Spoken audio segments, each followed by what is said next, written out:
Okay, sorry about taking so long. Um, let's see. I'm just testing my audio right now. It'll be a few seconds before it actually gets back to YouTube and then back to me. So before I actually hear it, just to hear what I sound like, because everything, the levels and everything look good.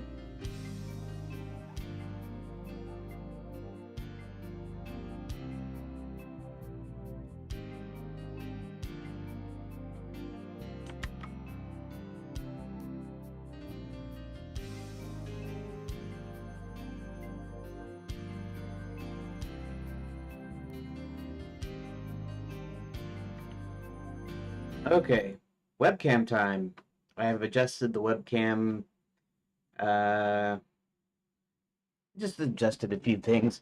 I was trying to think about a way to get OBS to only record part of the screen so I could put stuff into that area and then have stuff like RC or whatever off to the side because this is a pretty large screen. It's a 2560 by 1440 display and so it's kind of I guess half 4K. Is that half? Be like 2K technically. Well, actually that's not entirely true. 1080 no 1080 is like a quarter of 4K, right? 2560 would be half, right? 2560, yeah, it'd be about half of a 4K, I guess. But I mean that doesn't really matter. But so I was thinking, I do part of my screen. Uh, I put all my stuff in part of my screen, and the other part I would just like keep off screen. And then I realized that I could crop my desktop capture display capture, whatever. But then it would still record the whole thing in the full resolution. I actually have OBS downscaling to 1080p though, but for me, I don't like sneezing, so I try to stop myself from sneezing whenever I can. I I don't know if that's bad for me, but I don't like sneezing. Okay, so today we're probably going to do some more story. Um,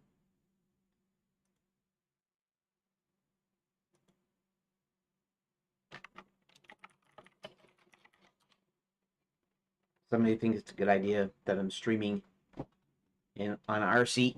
That's cool. Although I think you guys just say good things to uh, to keep my spirits up. But anyways, if it's interesting to you, hopefully people will find it interesting, and that's kind of why I'm making it. So okay, so um,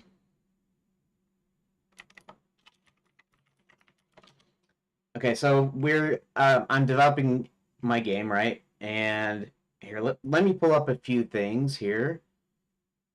In fact, you won't be able to see it because you're still on my webcam right now, and or the scene in OBS that has my webcam. I just called it webcam because it's for the webcam.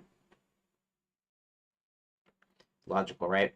Um, okay, so I'm actually going to go to ChatGPT because I've been using ChatGPT to help me figure stuff out. And actually, it's kind of interesting. I'm not getting it to write stuff for me per se. Um, Give me ideas for sure. But I'm using it as a way to where is that? Wait, I've added a lot more stuff to this. I'm just trying to find the bookmark. Hold on a sec. Oh, I bookmark the page and it always says just a moment. The title's just a moment. I guess because there's an interim time when it's like loading up or something that it just that's what it says on the screen. Although I don't see it on the screen right now. I just see Chat GPT or whatever. So let's go over here and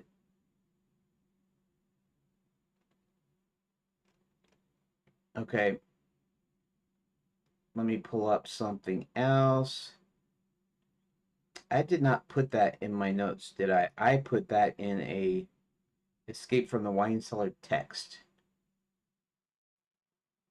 Okay, let's expand that out a little bit. Okay, let's see something here. The cloak provides a believable reason Kieran isn't spotted. Uh,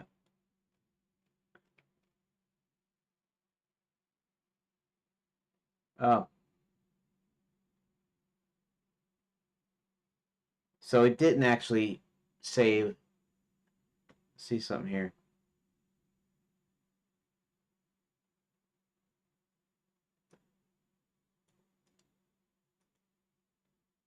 Uh, Here, let's switch to desktop, and you can see what I'm doing. Um, the free part of ChatGPT, the newest whatever ChatGPT ran out, and so I have a feeling that it didn't save the conversation, and that's why I actually had it save the conversation. So let's see something here.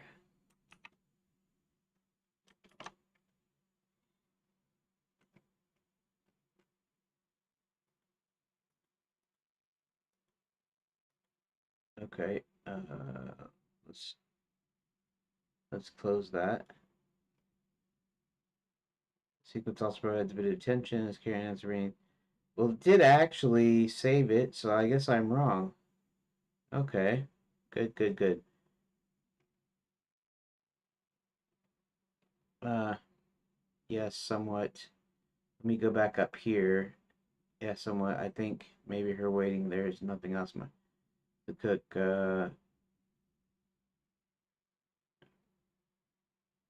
so pushes the button in order to call the dumbwaiter from wherever it's currently residing, which happens to be the cellar. Okay, let me, and I'll just go ahead and keep that. But okay, so that I just basically captured my conversation here because I hadn't actually I ran out of time kind of um to actually put it in the notes here. So let's go to the notes. Wonder how come there's two of them in there.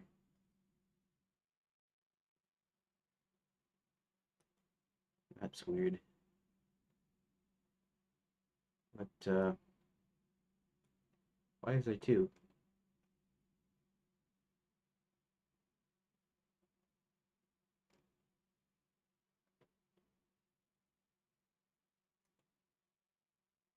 Something weird here. What's going on here? Recent documents. It didn't do anything. Why? Because it's already open. What? What did I just do? New?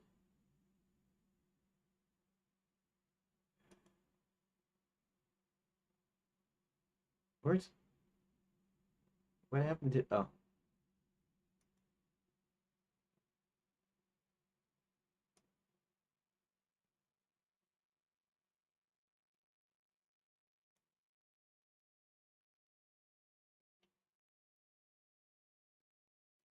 oh. Okay. This is actually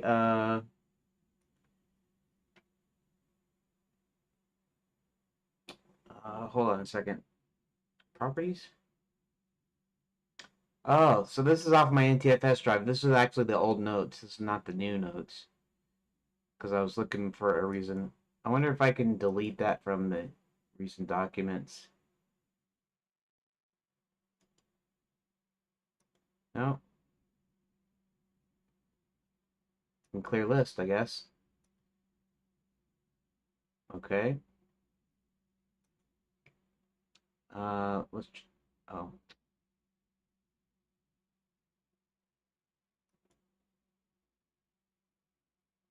63 is where we're at.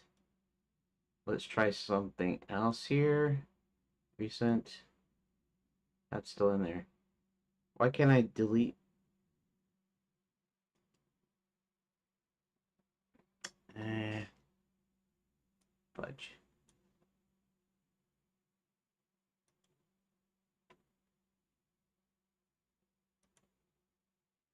Let's check out properties of this one.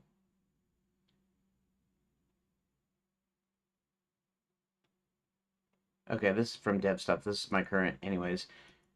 Okay. Now I have to kind of go back up to what I was. All right, hold on a sec.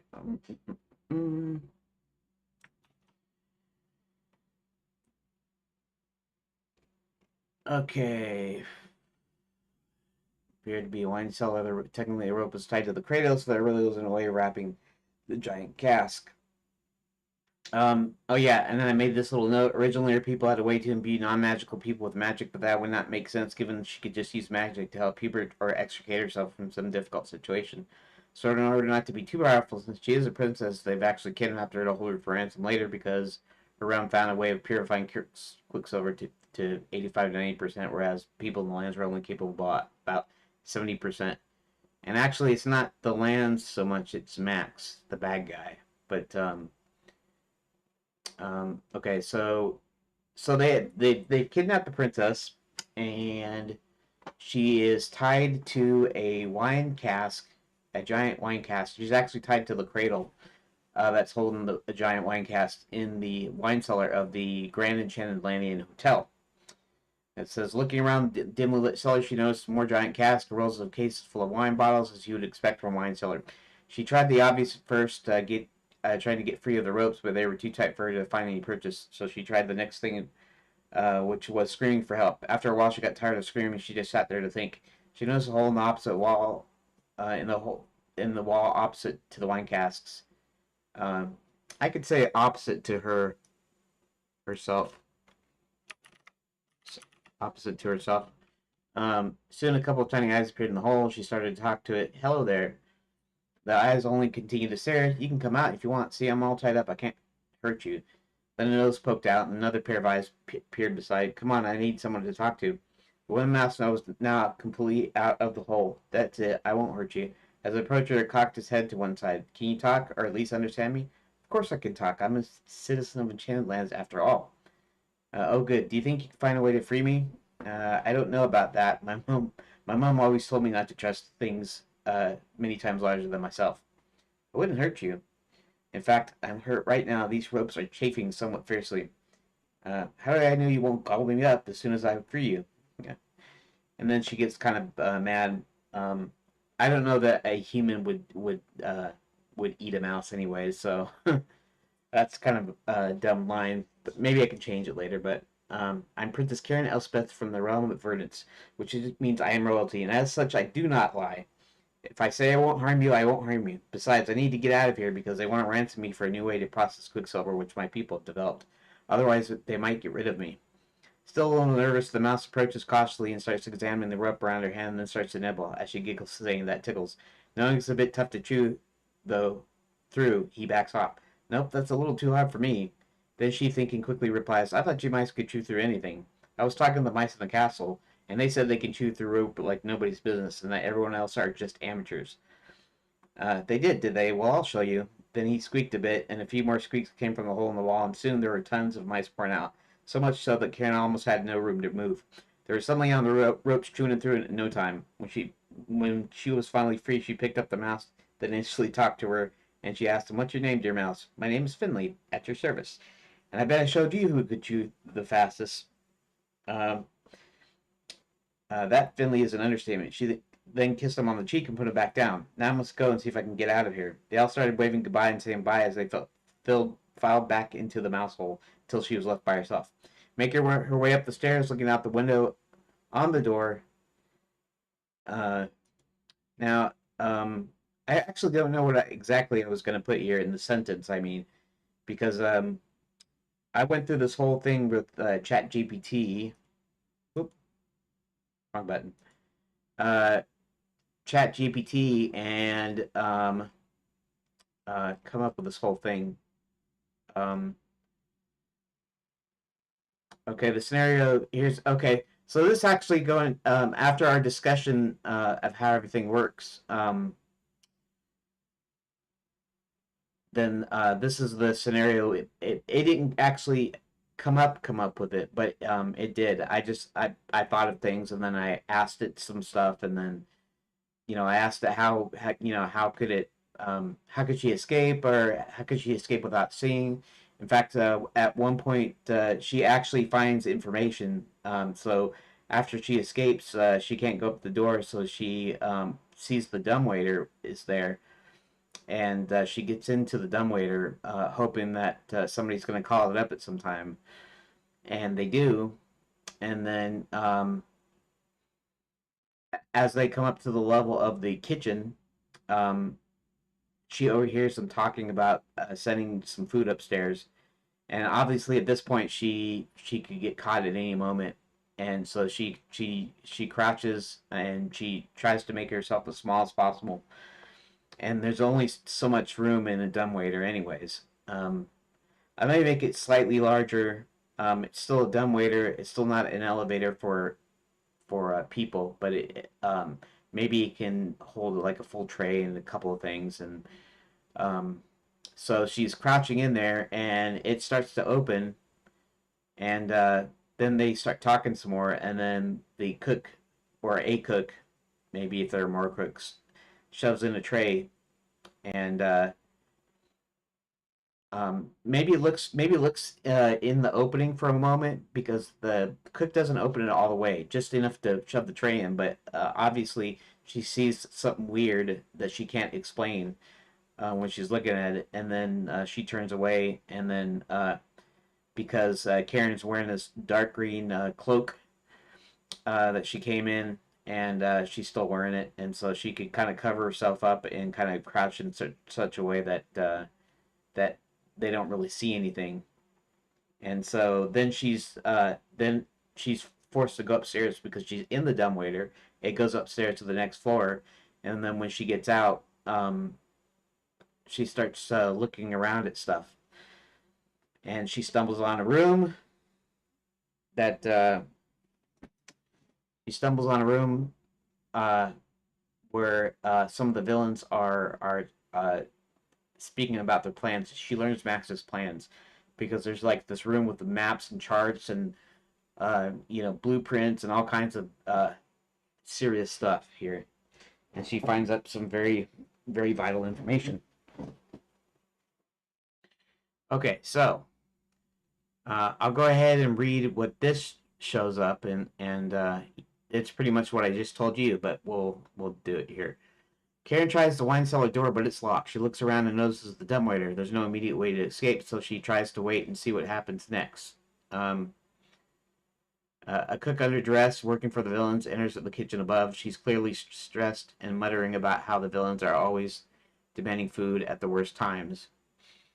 Now, the logic as far as it being the floor above versus where she is in the wine cellar is that she's going up the stairs and there's a locked door. And I still don't know the logistics of the door to the wine cellar. So it obviously the door has to the yeah, I didn't ever thought about that. Because if she's at one, let's say she's at one end of the kitchen, it doesn't matter which end. She's looking out of the door of the wine cellar at the top of the stairs, and the cook is all the way on the other end, and there's a dumbwaiter there. And why is it on the other end? Because that's probably where the rooms are, basically. Um, let's think for a second. Um, dining room, dining room adjacent. I have to need to actually chart this out because um, explaining it kind of doesn't make sense. Doesn't make a logical, logistical sense. I don't mean a logic. I mean where everything is in relationship to each other. because if she can see the cook, that means the cook's in front of her, and the dumbwaiter is actually in the wine cellar. Actually, it could be behind the staircase. That would make more sense because then I can have the yeah, I could do that ways. Uh, hmm. It could be a spiral staircase too, where she goes up and goes around and around, and so she's actually facing like to the side, technically. Anyways, okay. Underdressing is she's clearly stressed and muttering about how the villains are always demanding food at the worst times. That's something it came up with. The cook presses a button to summon the dumbwaiter. The mechanism whirs, and the dumbwaiter descends into the cellar where Karen is hiding. Now, this is not exactly how it's going to work um, because okay, you wouldn't be pressing a button for it to not granted. Okay, so this is an Enchanted Lands, the Magic Kingdom, so it runs on magic. So it's not like it's actually running on mechanical means or electricity. Um, it's actually running on Quicksilver, which is the magic the ore that gives Enchanted Lands its magic, basically. And anyways, it doesn't make sense that she pushed a button and then it would go down to the wine cellar unless she was talking to somebody in the wine cellar. Presumably, there's no one in the wine cellar uh, except for the princess who's been kidnapped and placed there. But presumably, she doesn't. There's nobody working for the cook down there. So what I figured is I figured that um, the dumbwaiter is already down in the wine cellar, but she wants to use it, so she's got to call it back up. So she's actually pushing a button to call it up, and that's when the princess gets inside it, and then it takes her up. Okay. As the dumbwaiter reaches the cellar, Karen quickly realizes this could be her way out. She climbs inside just as the cook is loading the tray. Dumbwaiter is just large enough for her to crouch in. The dark green cloak helps her blend into the shadows. The cook is distracted. Uh, it sort of got this wrong a little bit, the way it's describing it, because it's saying um, she presses a button to summon the dumbwaiter, and the dumbwaiter descends into the cellar. Well, the dumbwaiter is not going to descend into the cellar. That's not what how that would work. I mean, not that you couldn't have like a down button or something or whatever, but I would think honestly, I'd have to research what actual mechanical dumbwaiters actually did, how it worked, how it went to different levels, or how it knew what level to go to. Because the first patented actual dumbwaiter that was called a dumbwaiter was in like the late 1800s, I think. And so the kind of the modern mechanical one was in the 1920s. Um, and so it's relatively a modern invention. But throughout history, they've had like elevators. They had a what do they call that? A treadwheel crane, where actually somebody or an animal is inside a treadwheel and it actually lifts up. But that's more like like a regular elevator. And so I don't know if in medieval times there was any I don't know if they actually had actual like dumbwaiter style mini elevator for freight or food or whatever. And even though this is not medieval time, this is a fantasy setting, and so the setting is medieval. The Quicksilver magic provides kind of modern conveniences like lighting and stuff, flying trains and whatever. So I wanted to have kind of a logic, but logically, somebody could have thought up a mechanical, mechanical dumbwaiter back in time somewhere. In any case, so this Chat GPT kind of got it wrong. So um, yeah, so it's not going down; it's going to come up, and the dumbwaiter's already there. And now the only thing is she doesn't necessarily see the dumbwaiter. Okay, maybe she does though. Maybe she sees it out the window and then goes back down to the dumbwaiter and then notices that it's there and figures she could probably get out that ways. Anyways, okay. Distracted, sends the dumbwaiter upstairs. Dumbwaiter arrives up per floor where the villains or lackey retrieves the tray, carrying it in the tray or crouched low, isn't immediately noticed. Once the coast is clear, she carefully exits the dumbwaiter, begins exploring, stumbling upon the villains' rooms, and discovering their plans. Okay. Okay, so I'm going to go ahead and correct ChatGPT here. Um, let's see. She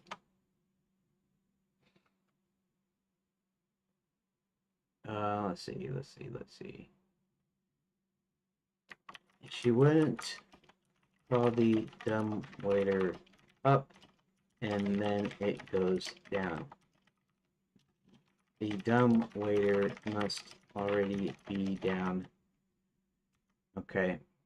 And the whole thing about exploring, because this is because the style of the game is just a choose your own adventure. Now, if you're new, it's only choose your own adventure in this first phase. I'm doing this in phases. I'm gradually building on it. I'm gradually changing it till it's a fully interactive point and click, like from the 90s or whatever. Um, and but I'm starting with choose your own adventure because that's the most basic form of adventure, and I can just focus on the story, work stuff out here. And by the time I get to doing the puzzles, some of the puzzles will actually be already decided, and so I won't have to do as much work in that manner. So yeah. Anyways, okay, so she wouldn't call the dumbwaiter up, and then it goes down. The dumbwaiter must already be down. Uh, she uh, she eventually notices it. Oh, this is what I was just gonna say here is, um, in order not to trap uh, the player or not to have a dead end or whatever you want to call it, um, the the cook is not going to call up the dumbwaiter until she's inside it, and really there's no timing thing here. It's just because it's text, so the text will be this that, and she goes up there, and then when she looks, she sees a maybe she sees the dumbwaiter right away, or maybe I have a few more pages where you're walking this way and that way. Um, so so if I was doing it as a timing thing, if I was doing it in the end, the full thing, if this is a way to get out in the final deal, it'll probably be a timing thing, but it won't trigger until she's actually in the dumbwaiter, so that she's not ever stuck or whatever. Unless I do a thing where they do it like multiple times. I know I've stated before in the Secret of Monkey Island, when you're trapped inside the hut in the vegetarian cannibals hut, and you escape. Whenever you escape, there's a increasingly bigger lock on the door, even though they still can't figure out how you get out, and there's kind of a funny thing about that. So I could probably do a deal where she sends it down several times before the player figures out, oh, I need to get in there. But anyways, goes up. She eventually notices it. Uh, here, let me say this right. The cook wouldn't call the dumb waiter, but then send it down to the wine cellar. It already has to be in the wine cellar. And Karen notices it and decides to get in, hoping someone will call it up.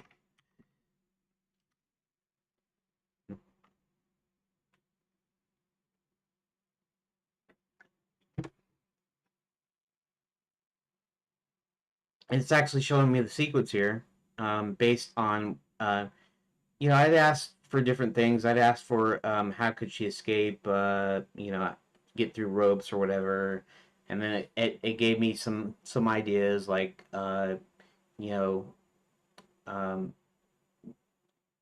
broken glass, broken bottles, or I thought about that. I thought of various skills. If she was in chains or shackles, how could she get out of that? That sort of thing, and it came up with some ideas. Most of the ideas that I used were actually mine, not ChatGPT's, but it's a really good. It's really good to. I can use it to, like, I'm talking to somebody, just bouncing ideas off of. Half the time when you ask somebody an idea, you don't necessarily want to take their suggestion. You're just doing it so that you can get the creative juices going. And so ChatGPT really works well for that. Okay, so let's see how it comes out. After finding the wine cellar door locked, Karen explores her surroundings and notices the dumbwaiter in the cellar. The compartment is currently at the wine cellar level and it's large enough for her to crouch inside. She examines it and deduces that it must be used to send wine or other items up to the kitchen or beyond. With no other options, Karen decides to hide. A desperate gamble. Karen discovers a dumbwaiter. This is actually funny. It's like a chapter headings or something in a book, which is fine. Let's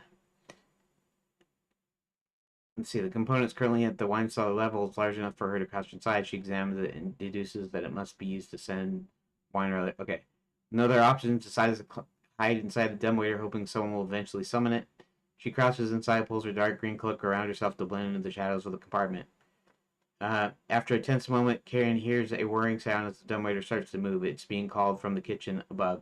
As the dumbwaiter rises, Karen prepares herself to stay silent and hidden. The dumbwaiter stops at the kitchen. The cook, stressed and in a hurry, opens the door and places the tray of food inside. She doesn't notice Karen because the cloak obscures her and she's focused on her task. The cook closes the dumbwaiter and sends it to the upper floor where one of the villains or lackeys has requested a meal. When the dumbwaiter stops on the upper floor, Karen carefully waits for an opportunity to slip out unnoticed. She manages to evade detection and begins exploring, eventually stumbling upon the villains' rooms and uncovering their plans. And then, why this works: the dumbwaiter's presence, the wine cellar's logical use to transport wine and food.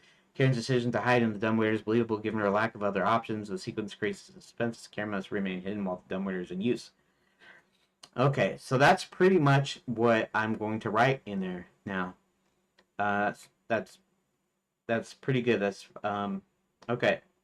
So I'm going to go ahead now and type this in. It'll be just what I remember from what I'm reading, which I mean I know because I've been talking about this and thinking about it and stuff. This is way better than this mouse wizard thing that I did earlier on, and so I'll have to revisit that at some time because I don't like that at all. It sounds dumb. Not that a mouse in my game or in my story could not be a wizard or something, but it's just dumb, to say mouse wizard and whatever. I was just trying to find a way of getting him into the wizard university because it was locked, and so had to find he'd have to find a way in, and his magic isn't working right, so he doesn't really want to use his magic there. Although at a certain point he's going to use his magic.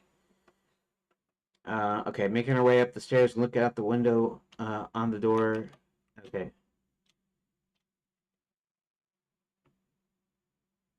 On the door, she notices a kitchen, a large kitchen,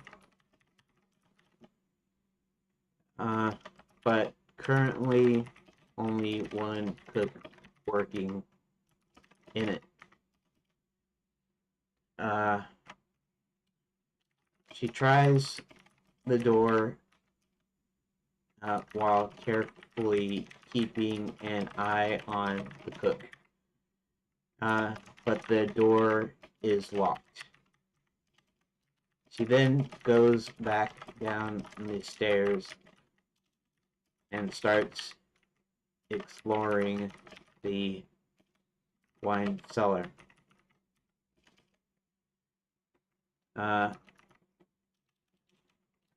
Going past rows of wine bottles stacked on the multiple shelves, she makes her way to the back, I guess. It doesn't really matter where she makes her way to in this point.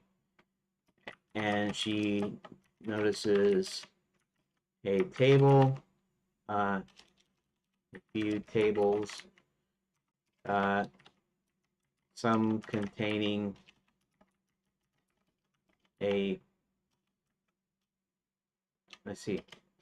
one containing a cheese wheel,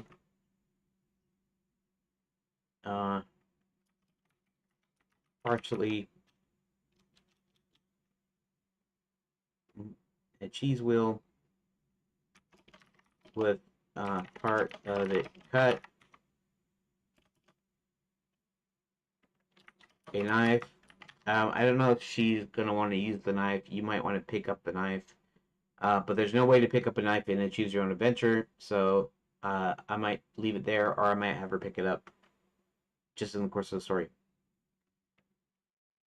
A knife sticking out of the cut wedge of cheese.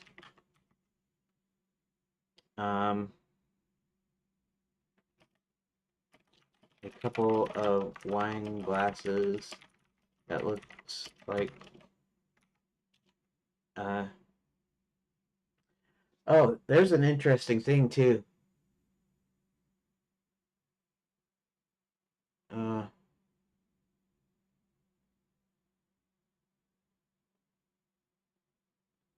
Oh yeah, so there's something I forgot to work in there. The Count is a vampire and he turns into a bat, but he's actually good. He's one of our good guys, and he goes to the hotel to find out if he can spot the princess. Now, if she's gone, then he can't spot her. So I'm going to have to put in the part where he finds out where she is.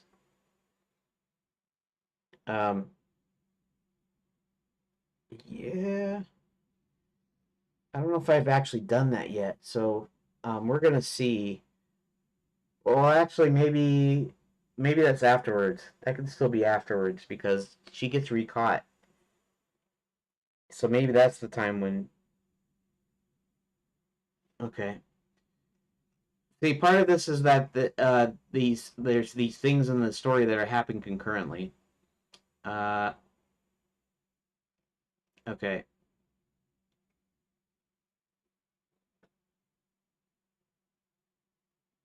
And John told Karen Hebert.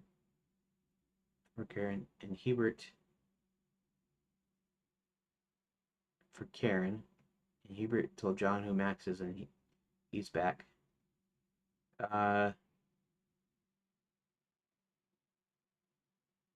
Okay. Right. Hubert decides he needs to call an old friend. Finally, there's match Mary puts in a call. Appears to be like a Dracula sort of goofy, lovable way.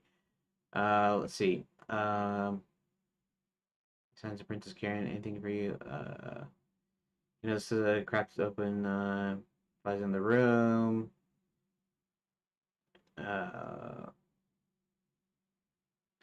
She leaves the room.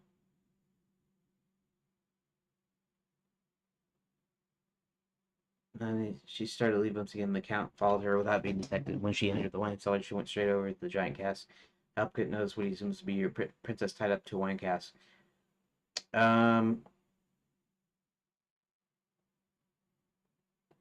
I guess, yeah.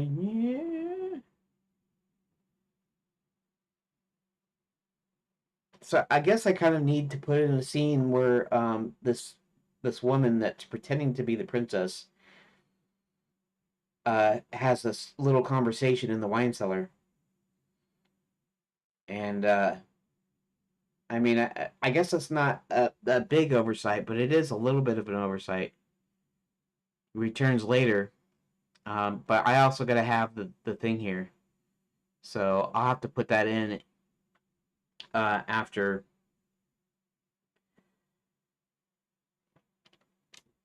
A couple of wine glasses, and another containing full of wine glasses that looks like they've been recently drunk out of. Okay.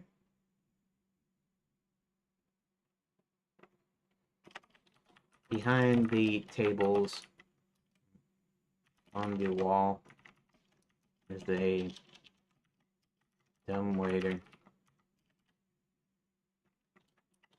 Figuring there's no other way to get out, she hopes the dumb waiter will be called up at some point, and so she hides inside it, crouching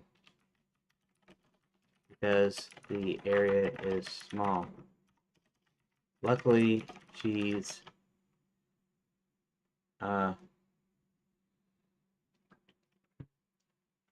petite and is able to squat in the dumbwaiter without much trouble.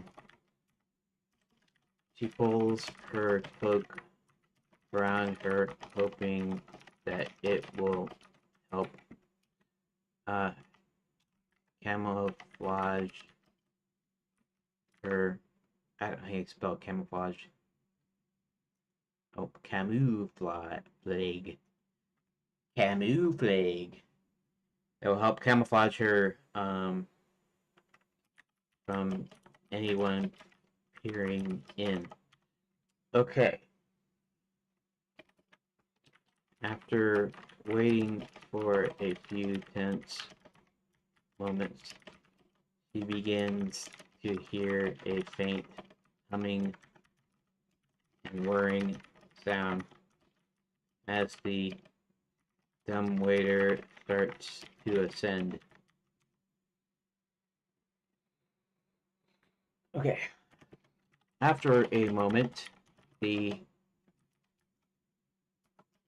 dumbwaiter comes to. Sorry about that. Comes to a.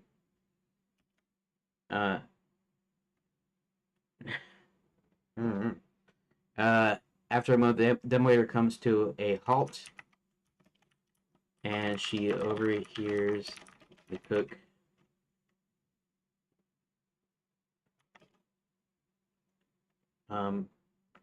arguing with someone else.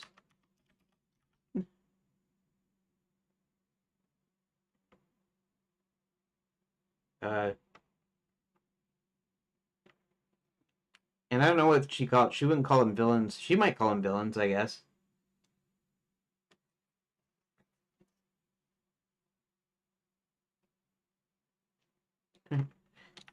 These modern villains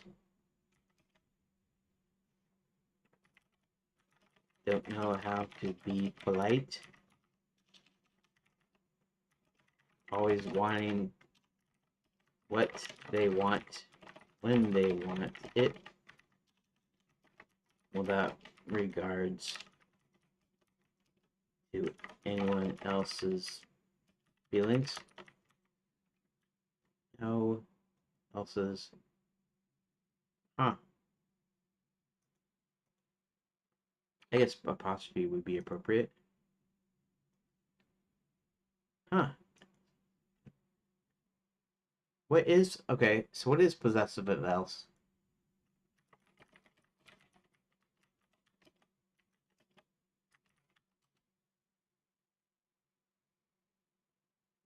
Else's. Apostrophe S.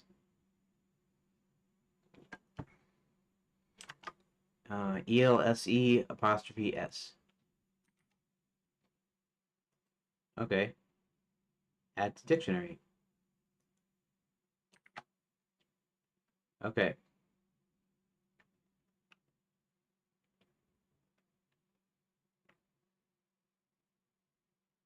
Always demanding, not wanting. Always demanding what they want when they want it without regards to anyone else's feelings. uh,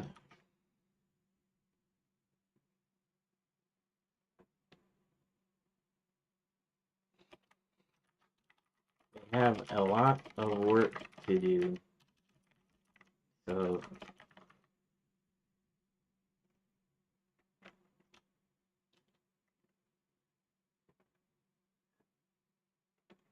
and they need nourishment. Okay. Without a lot of back talk from the help. She begins muttering to herself as sounds of tinkling glasses and plates and other sounds as she begins as sounds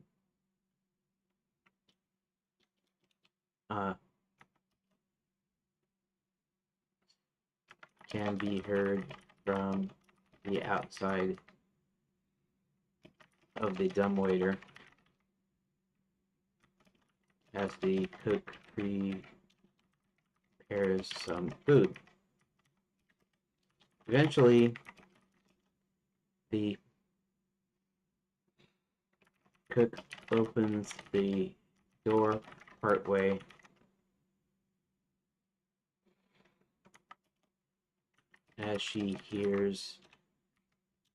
as the princess hears the other voice. Hurry up, cook. They need it now. Quit.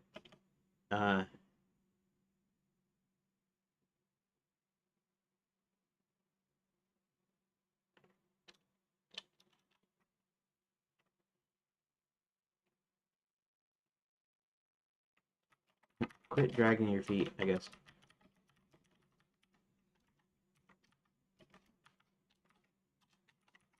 Alright, alright.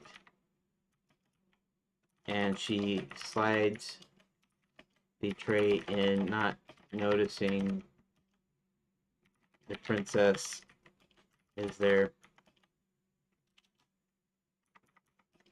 But then takes a second look because it doesn't look right.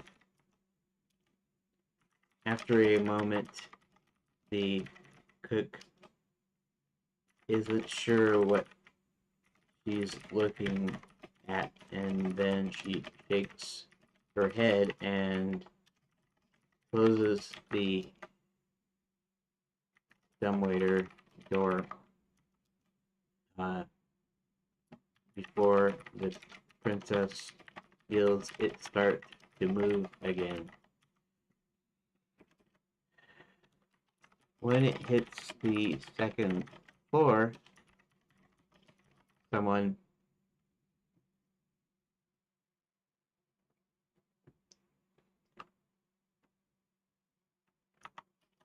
opens the door, grabs the tray, apparently not noticing dark green shadow in the back. and then slides the door closed.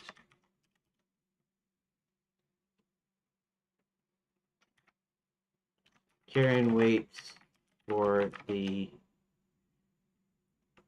footsteps to start to go down in volume, or the footstep starts to leave, basically, for the sound of footsteps to fade out before she peeks out of the door. And when the coast is clear, she climbs out and then into a hallway where apparently the guest rooms are located. And actually, there was a part where they're talking about something that makes her curious to want to explore the rooms.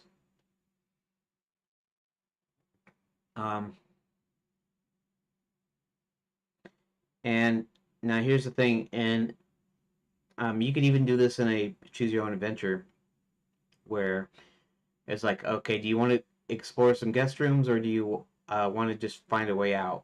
And then it would go and find a way out, and then maybe it would lead to a dead end. Maybe it would be like, after finding your way out, the villains end up winning. They end up building a machine that opens portals to all the other realms, going in and conquering them all.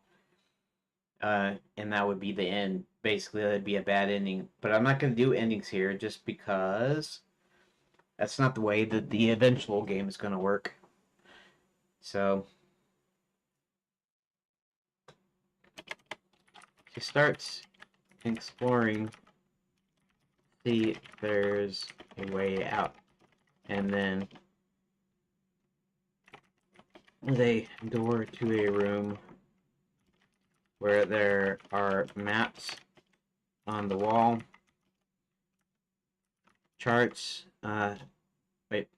maps and charts on the walls, and a table with blueprints and various other papers. After examining, she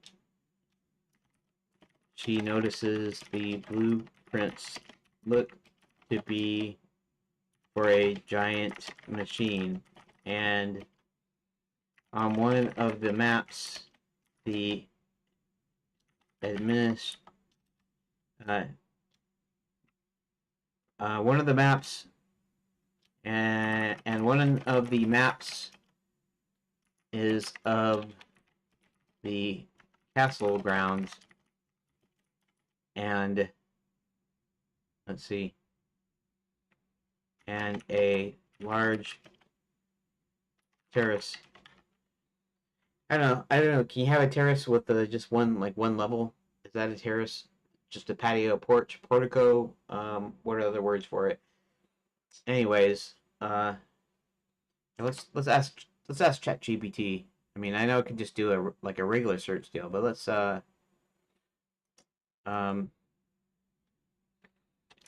this is okay.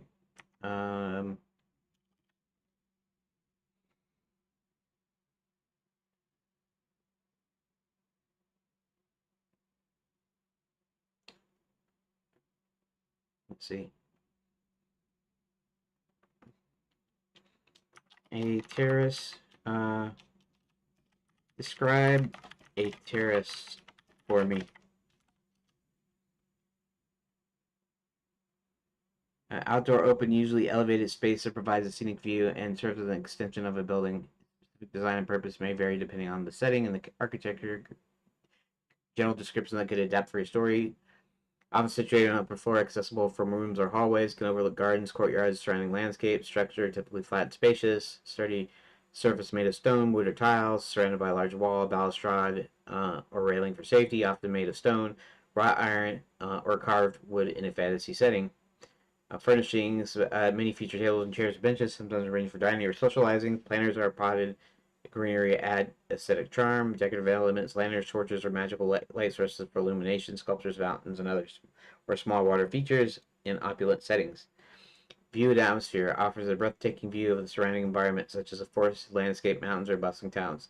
Can feel peaceful and secluded, or lively if overlooking the busy area. Often serves as a private retreat for guests, a dining area, or even a lookout point for security and more utilitarian designs.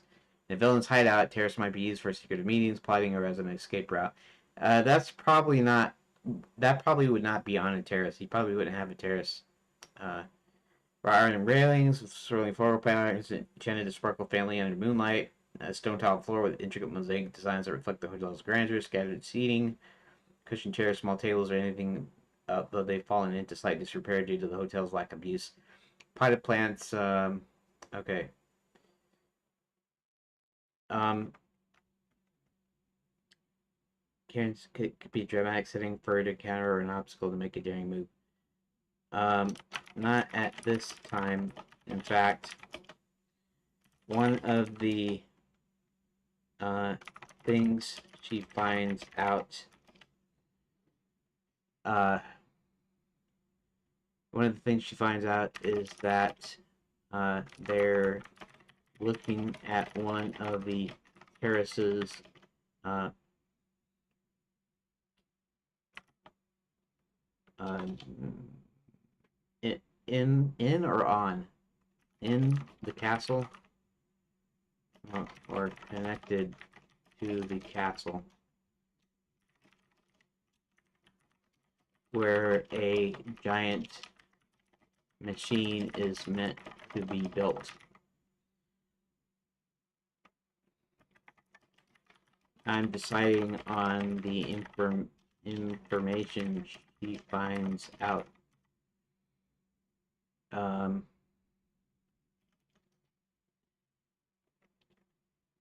Let's see. Um,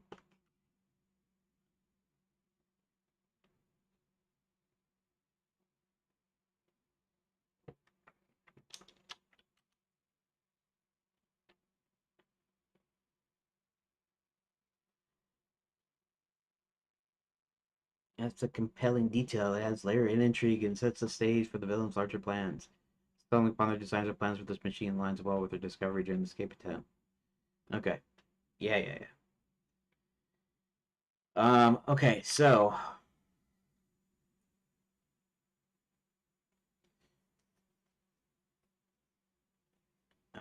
you know, blueprints look be for and one of the maps is the castle grounds and a large terrace where there's an X, presumably to put something. Uh, there's an X, meaning it's a significant location. Now, okay, so she's going to find out. She's going to find out it's Max. Okay. I'm not sure if she knows who Max is because he's part of Enchanted Lands. She's part of her realm. So she might not know the history of Enchanted Lands, maybe. She might, though. I mean, there's possible she's been there before, considering she's speaking there. Let's see. Um, this actually seems to be taking a long time. In fact, this whole sequence and everything seems to be taking like a lots of time here. Really, I wanted to shorten down, so I might have to see if there's a way I can shorten some of this down so that it's so that in the actual game there's not too many scenes of just this one thing here. Um, okay, so the idea is Max used to be banished. He's back. He bought out Enchanted Lands. He closed all the schools. He wants to conquer the realms by making this giant machine that that will open portals to all the realms. So he needs a large amount of quicksilver, which means that's why he's been kidnapping guests and he's been kidnapping citizens. to work his mines. In fact, here's a bit of a spoiler, which if you're watching this, you're gonna have to not mind the spoilers because I'm doing this for people that want to know how somebody goes about making this kind of game. I'm not saying that I'm the only way to do it or I'm the best way. In fact, I'm probably the worst way to go about making a super ambitious adventure game is by my daily. But and so I made this. I'm live streaming this so that I can figure out how to do it myself. In other words, I'm thinking through the steps I have to go through, and then I'm presenting here on the streams. So this isn't. That's why this isn't a tutorial or a how-to. This is just dev stream me developing my game. But as such, the whole thing is to be able to show people what goes on. Like, how do you come up with ideas? You know, what do you do with the ideas? How do you work it? And like I said, I have a problem with that a bit myself, and this is partly helping me to figure that out, to learn it, and to do it. So you're gonna have a little spoiler. The spoiler here is that Roland, the oversized dwarf, he's a dwarf whose dad is a giant and his mom is a dwarf, and somehow they had a child, and the child, he's still a child. He's about uh, anywhere from 8 to 12. I might put him on the 8 side, but he's as tall as a full grown man. In fact, tall as a really tall full grown man. He's about 6 foot, but he's actually only a child. Um, and so he's trying to find his dad, uh, and he doesn't know his dad's name or anything. His mom ends up telling him when she's just before she dies that uh, his father is a giant, and so he's on the search for his father, and the father is actually being captured and been forced to work the giant smelting machine because Max needs tons and tons of refined quicksilver in order to make this machine work. So so he uses Roland's father to run this machine, which is different. So he's in the mines with the citizens and tourists who are all working and trying to mine out the ore underneath. From the dwarfs' mines using the gnome kingdom because the gnome kingdom adjoins the dwarf mines like this, and so the gnomes have captured the dwarves and they're holding them uh, while um, while Max and his minions uh, use the mine and try to extract a lot of the quicksilver out. Okay, maps of the castle grounds, a large terrace where there's an X on the map. Okay, you should know if there's an X on a map, it's significant for something. She doesn't really know what it all means. I guess I don't know. I haven't figured out how they'll figure out what it all means. She learns some information. She finds out that Max is back in the land. That Max owns and controls everything, and then the plans for this machine. And when she's looking at it, she doesn't exactly know what she's looking at. She just knows it's a machine. Uh, I don't know if is something on there that when Hubert finds it, he can put the pieces together. I'm not entirely sure. Um, Here, let's see something here. Thumbing through a few papers, she finds one that says,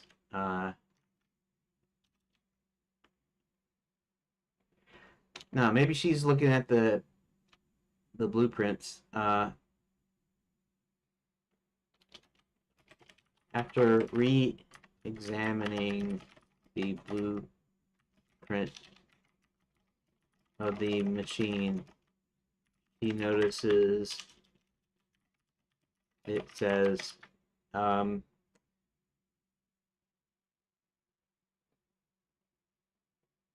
don't know, multi-portal renderer or something. I don't know what to call it, what you call it.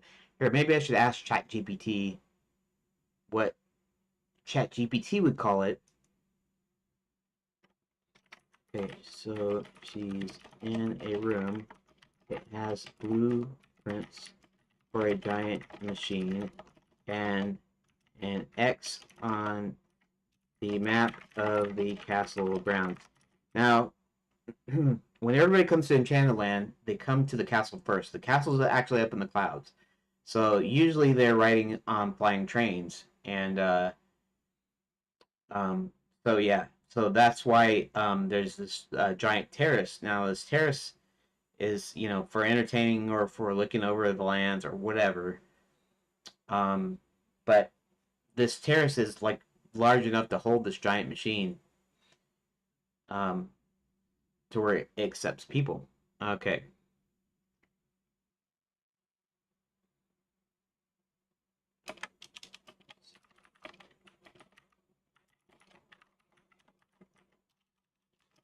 It's located.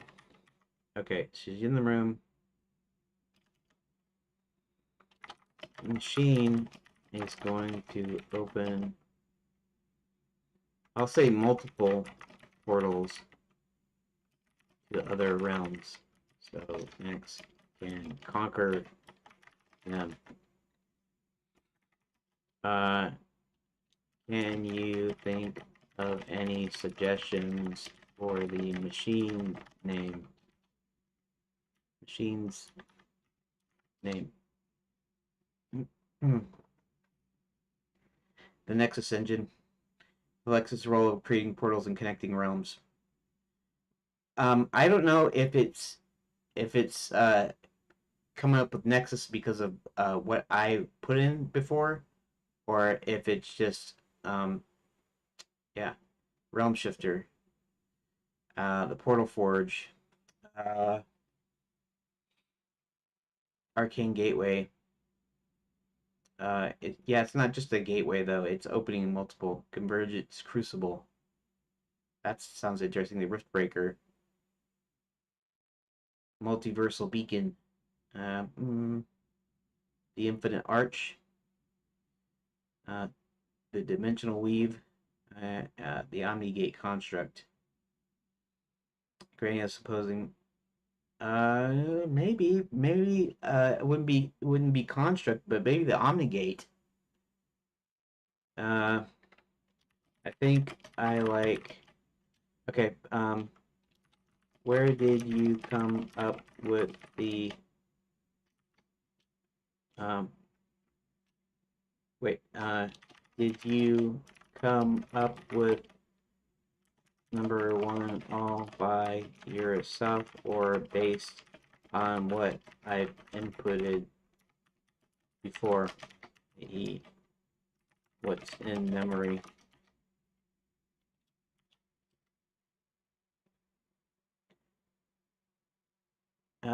During this conversation, based on the information provided about the machine's purchase of multiple portals, the next naturally ties the concept.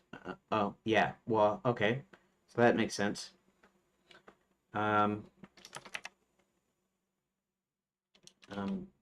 This is fine. I only asked because I call the place that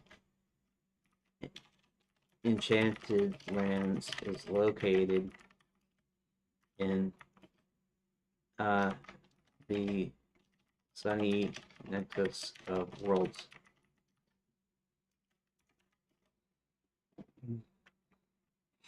Legend has it that the nexus was just a place of magic, and so the original builders of the kingdom, before it became a tourist resort,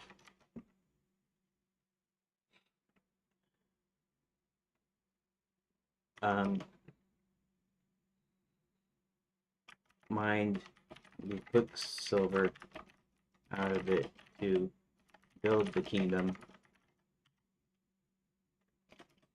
However, I have to think about that name for a bit. The Nexus engine might be more appropriate and a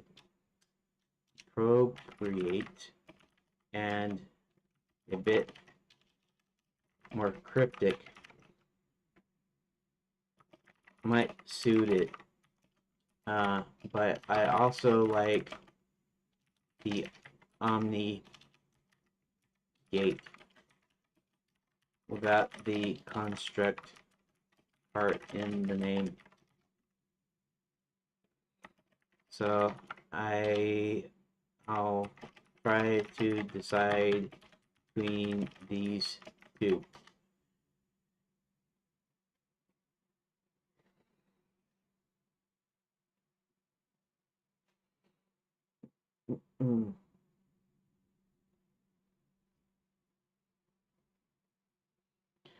Because I called it Sunny Nexus of Worlds, even though all I did was when I was coming up with the little blurb that would appear on the hotel brochure, situated in the Sunny Nexus of Worlds, Enchanted Lands is a real magic kingdom, kind of thing, and it was just nothing more than a line, and even I thought it was a little bit cringy, but I could use the Omnigate, the Nexus engine. Yeah, I'm not sure. The Omnigate just means it's a gate, many different gates. It's a multi-gate. The Omnigate, the Nexus engine.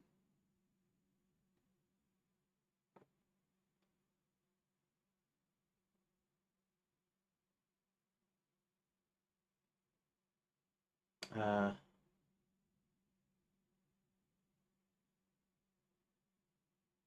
the Nexus Omnigate engine. I know I get too hung up on names, I guess. Uh,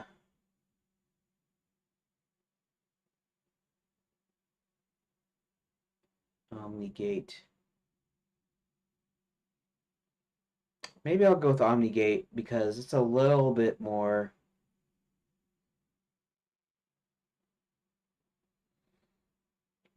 Nexus. Nexus is something that connects everything together like a hub.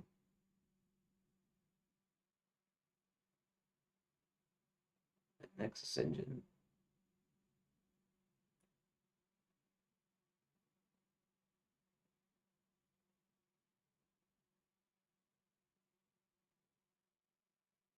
Hmm. Let's see. Omnigate.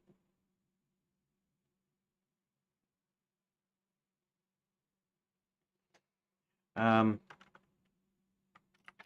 generally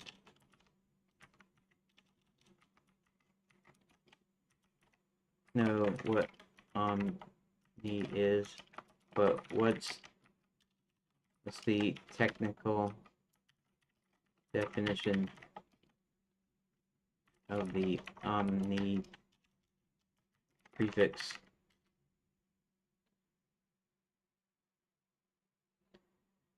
Latin means all, every, or everywhere. It conveys a sense of totality, universality, or all-encompassing presence, omnipresent, present everywhere, omnipotent, having unlimited power, all-powerful, omniscient, having complete knowledge, all-knowing. The Omnigate suggests a portal system capable of reaching all realms, emphasizing the ability to access multiple dimensions or universes. Yeah, that's probably better. Sounds like it's probably better than the Nexus engine in that case.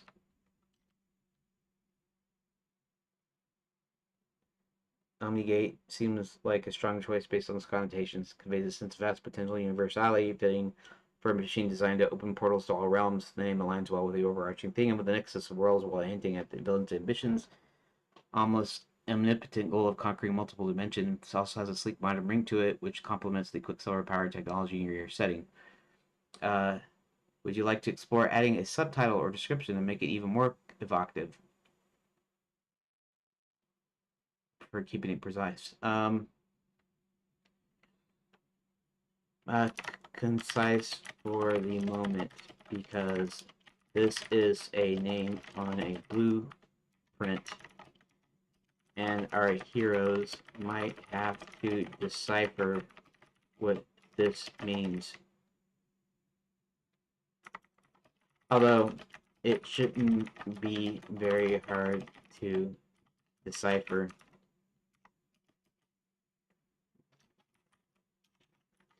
The every gate,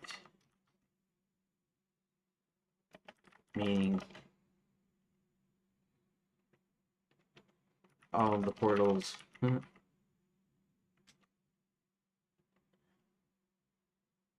The Omni Gate. Right. Future technical notation or symbols tied to portal technology, or perhaps a small tagline like unlocking balanced worlds to hint at the machine's capabilities. Keeping it simple now for now ensures the name stands without overloading the scene.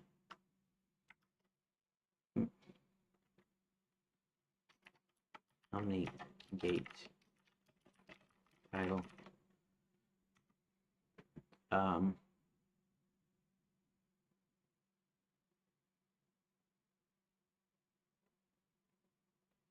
Yeah, it would have some notations. I don't know if I want to go that deep right now about notations. Maybe I should add that as a note.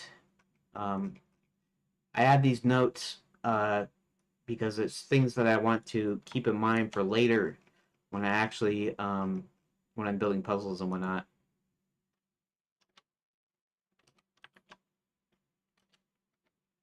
Note. I should have put note on all of them, but that's okay. I know what it is. What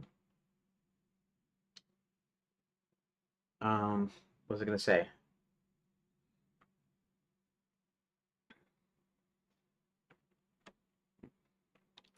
The Omni Gate hints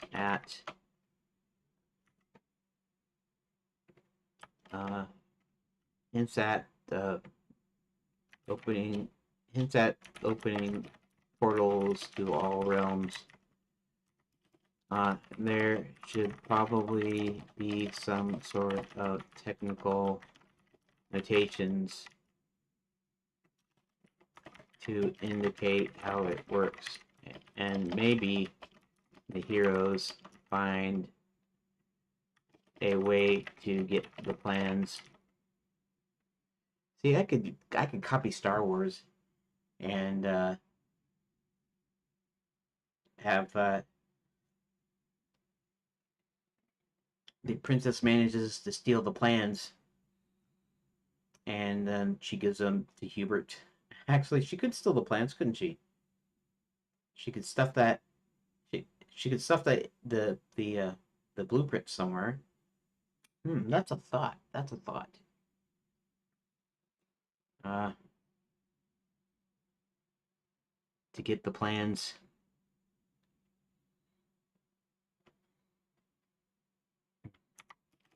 Maybe these plans are just a copy so that they can still continue the work. Okay.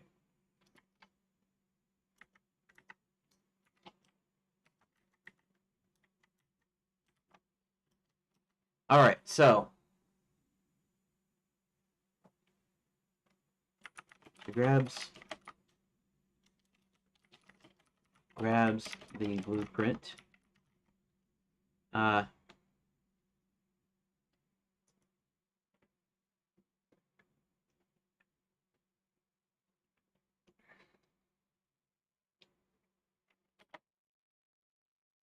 Maybe it'll say copy. I don't know if plans ever say it's copy or whatever that is copy. Uh,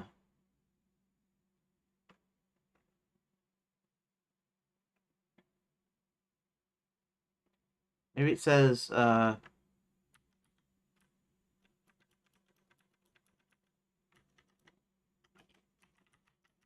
official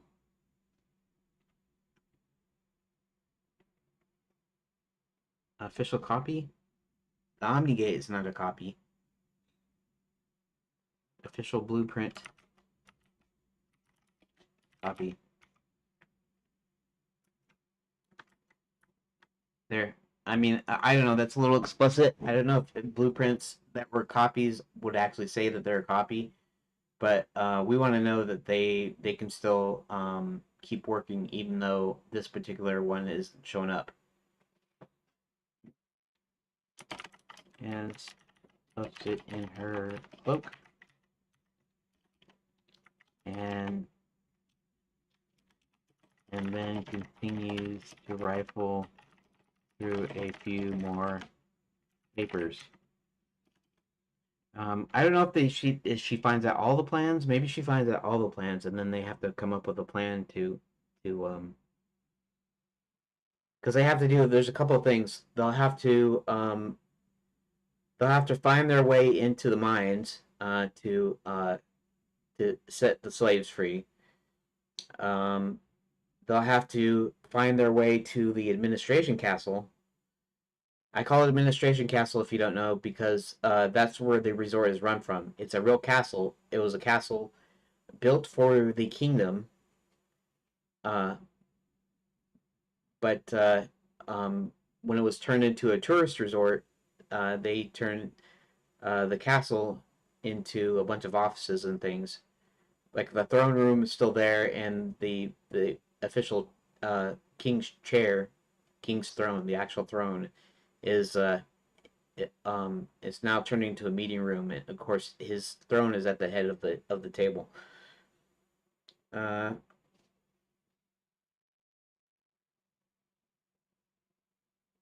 and okay, so these are plans. All right. What else is she gonna find out? Max is there to conquer the realms. Uh, and he's building an army. And what else is he doing? Um,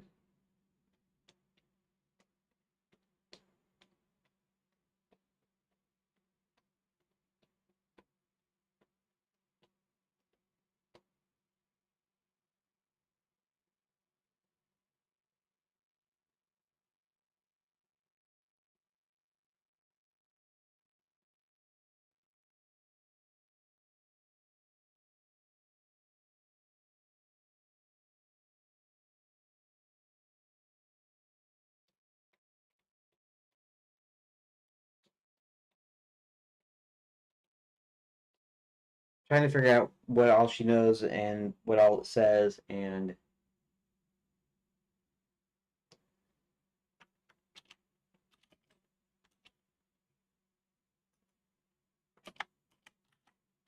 after going through papers, she grabs a bunch of important looking ones and then also stuffs them in her cloak, and then she leaves to continue to find a way out.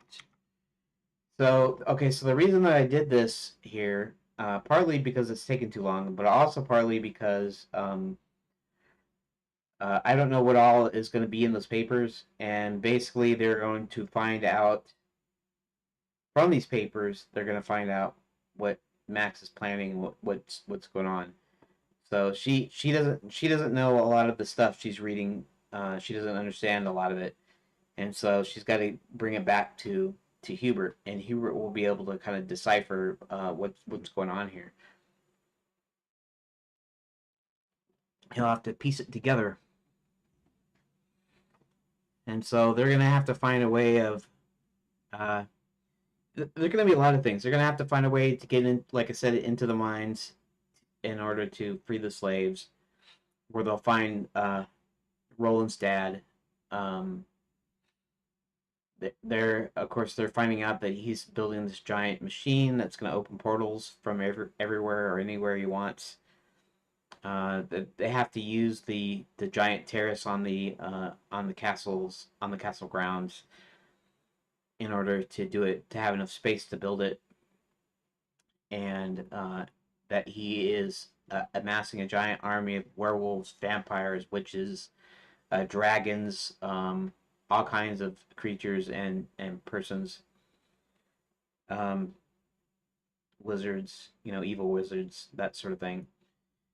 And so yeah, so even they might even find out the plans for everybody. In other words, the reason why uh, Harold's magic was stolen. Um, let's see what else. What else happened? Um, Red Riding Hood's appearance, and I'm still not sure about Red Riding Hood though. Because that's an existing fairy tale character, even if I'm doing like a twist on it. So that was the way I was gonna have Kurt the Cowardly Werewolf. He when he got bit, he turns afraid whenever he turns into a wolf, and so um, somehow he uses that to his advantage. At least he's was able to escape uh, Red Riding Hood. So they're amassing this giant army. So that's why they also need the giant terrace, because these giant it needs enough room to be able to open multiple portals and to be able to march armies through and stuff. So yeah. So and in order to free the slaves, he's going to have to get into the dwarf mines. He's going to have to get into the gnome kingdom, which Roland helps him do. Um, and actually, the bad guys, they're not going to have vampires in their army, because almost all except for one vampire was hunted down. So no actual vampires in the deal. They're not bad anyways, at least in my story, my game here. Anyways, okay. So continue to find a way out. Okay, so how does she get out of the hotel? Maybe ChatGPT. Can you think of ways Karen can escape from the hotel now that she's no longer in the wine cellar?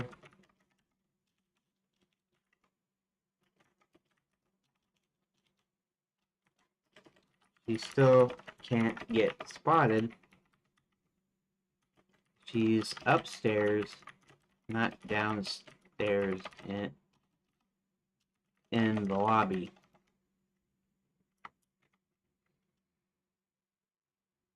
Uh, Actually, Karen is not escaping from the hotel. That's right. I keep forgetting.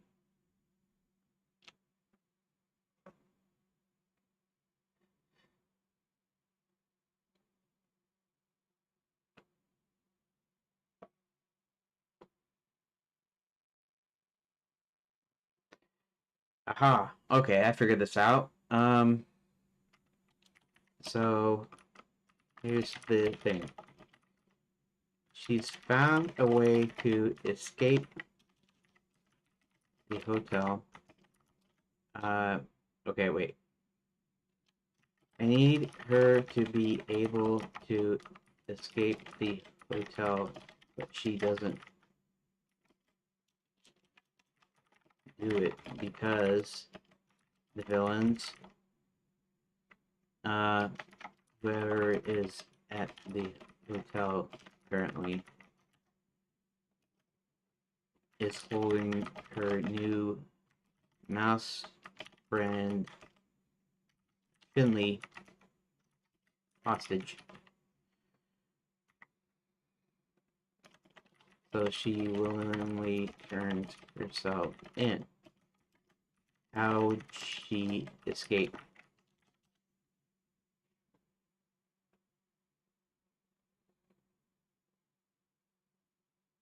Uh, uh, and she manages to sneak out of the villain's operation room unnoticed. She uses dark clothes and her wits to navigate back down the hallway, avoiding guards or servants. Here, thought she could almost escape. She could find an exit leading to the outside, a side door from the kitchen, a service door near the wine cellar, um, even a low window that opens into a secluded alley or a garden. Um, she might get as far as the main lobby or courtyard of the hotel where she can see the path to freedom. Finley might be the one guiding her to the exit. Perhaps earlier he scouted the area. Yeah. This guy notices a villain holding him captive. Finley might be caught in a cage or cornered by a cat-like animal brought in by the villains to deal with the mouse problem. Might call out from the shadows, telling Karen if she doesn't surrender, they'll hurt or kill Finley. To make it more personal, the villain could mock her bond with the mouse and point out that leaving would doom her new friend. Faced with Karen's decision, faced with the choice to save herself or to save Finley, Karen chooses to turn herself in. This moment could demonstrate her bravery and selflessness, adding depth to her character. Turning herself in, she steps forward from her hiding place and surrenders willingly, showing she won't abandon her friend, even if it means recapture. The villains might take her back to the operational room or another part of the hotel, preparing to move her to a more secure location, like the chains and shackles scenario. Use a side exit, narrow passage, or service route as a logical way out. Conflict. Um, Finley's capture happens the last possible, creating tension. Karen's decision solidifies her role as a compassionate hero, even in captivity. Allows her to act resourcefully well and get granted.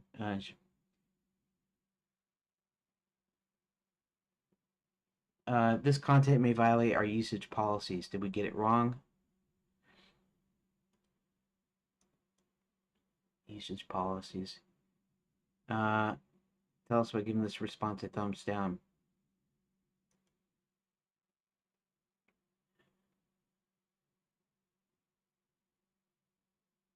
Let's see here.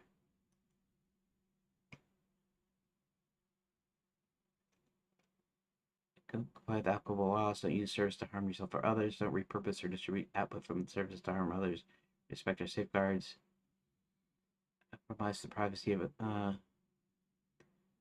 Perform facilitate following activities that may significantly impair the safety. Interesting.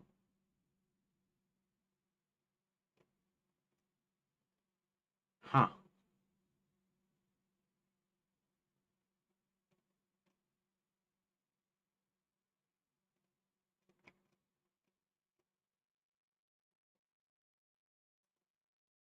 Um, this didn't violate. I've hit the free plan limit on ChatGPT. That's great. That's okay. I don't really necessarily need it. Uh,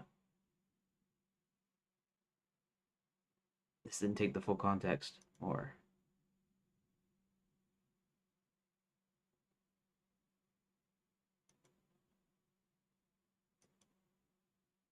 um, huh, interesting.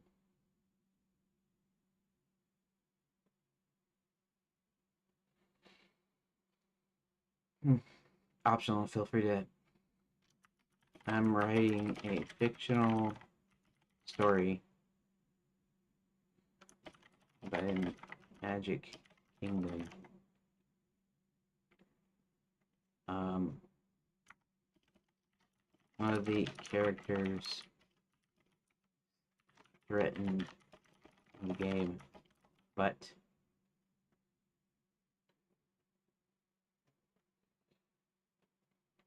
I didn't uh,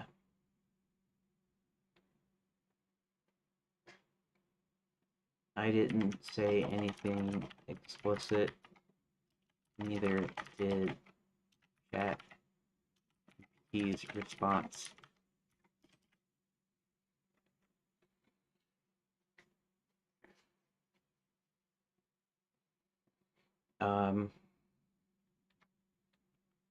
You can examine the whole conversation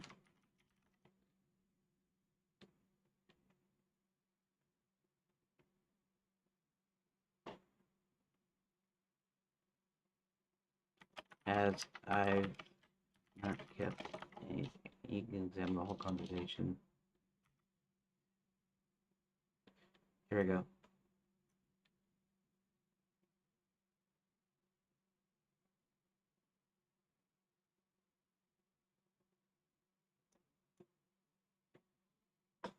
All right, so I'm just gonna leave it like that.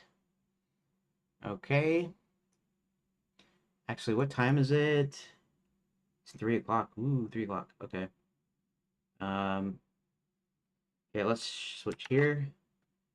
And then let me check. Let me check.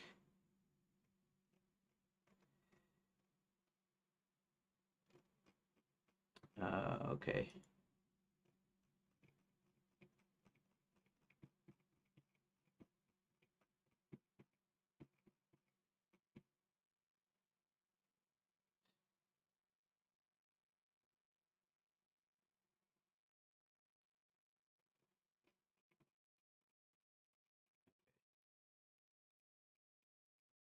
Anyways. All right. What am I trying to do here? Okay. Uh, Sorry about that. Been recording for 2 hours, and no, I've been recording for an hour and a half. That's about right. Okay. Streaming for 2 hours, recording about an hour and a half, and I should probably be a good place to break right now. So, uh, thanks for watching so far. If this is interesting to you, I promise you I'll get the story done soon, and I'll get back to actually developing the game. In actuality, after I finish this narrative, then I have to break it up into basically different cards and some choices before I actually implement it into the game framework. And that'll be kind of boring, but since I have this all typed out, all I have to do is separate it out and then copy stuff into the relevant deals. I'll have to make up several rooms and locations and stuff, but it should not take too long to implement this once I've got this story part locked down. So thanks so far, and I'll be back 10-15 minutes or so. It kind of depends. Usually my breaks end up taking up that half an hour to an hour sometimes, but that's just the nature. Just me and my dad living here, so uh, basically, uh, he gets bored and stuff, and I need to stretch my legs and all that. So, and there's stuff sometimes we have to go somewhere. You have to go grocery shopping or have to do something in the house or something, and so that's why the how's Redot? Redot. Well, stupid thing. There we go. It is good. To use because Redot is easy to use. Okay, there we go. And okay, so where's a please wait? Okay, and I'm cutting the mic, and I'll be back shortly.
or waiting, even though I don't know if anybody's waiting or whatever. It doesn't really matter that much. So yeah, so Chat GPT quit just about the time it gave me an error saying that I might be violating usage policies. I think it's because it had something in the output about killing or harming somebody, and the deal is a fictional character where they're threatening them. But whatever, it's okay if they look at it, and I know that they probably can. If they decide to look at it, they would probably see nothing harmful in there in the whole conversation, or all my conversations actually. Along when I was first starting to use ChatGPT, I had asked it if it could make something that went out and, let's see, enhance a video based on going out on the web and finding a video or image sources. Because my thought was that old, like, if you go look up old 30s movies, 30s westerns, you'll find a lot of them are in pretty poor condition just because of various things. Uh, a film that moved from town to town would often get wore out at certain points where it would get cut, where it have clips that where it snapped, and so they would repair them, and then there was a few frames and stuff cut out of some of them. Some of them were pretty bad, some were not so bad, and then of course you got the video, you got the compression, you got movies that were digitized like way in the early days and using some old codec, and so it looks blurry and and I still think you could take an old movie um, from the 30s that didn't look particularly great, and then have the AI trained on old images like lobby cards, just basically press photos or whatever, and multiple copies of movies, of different movies the actor was in, the same copies of the same movie, that's different copies, and then the AI could extract out of that a nice high resolution image of the actor or the scenery of the surroundings and stuff, and essentially could upscale it, not just upscale it, but like literally clean it up to where it looks like a new movie, you know. And to me, the point wouldn't even necessarily be to upscale it; it would just be to make it look like a really good quality DVD copy, of like a new movie. In fact, early days of DVD used lower bit rate. Some of them were letterboxed, so the quality on the earlier DVDs weren't quite as good as later on. And later on, I can still watch some old DVDs I have, and they still look fairly well on my 4K TV. With my player, it does a good job of upscaling, of course. I mean, it still has to upscale it, but it doesn't look near as bad as the earlier DVDs. And I was thinking AI should be able to do that really easily.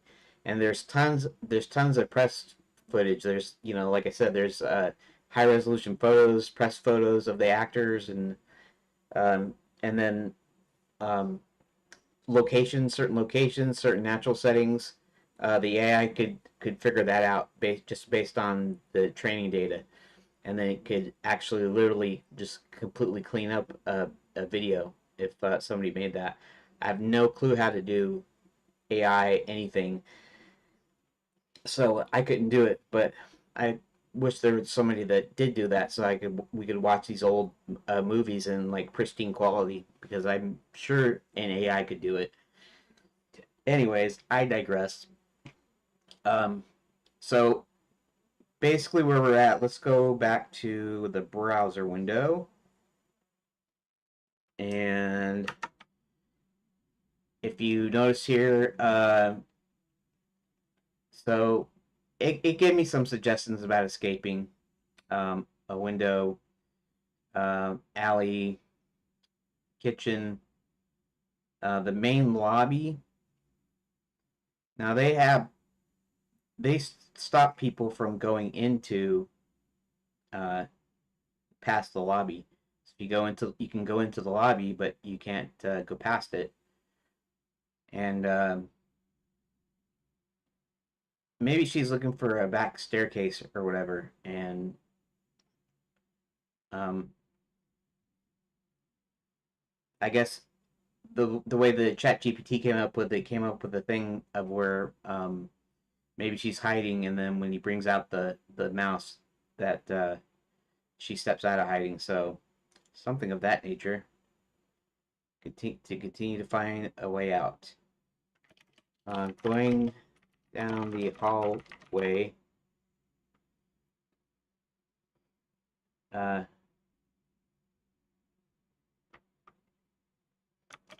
she starts to go down a staircase that presumably leads to the lobby, and down a staircase that presumably leads to the lobby until she starts hearing voices, and she then starts going back up.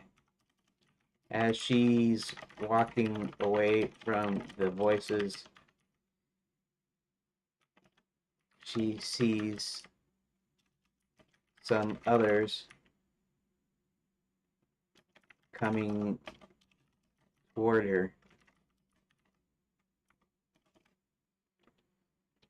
They stop her.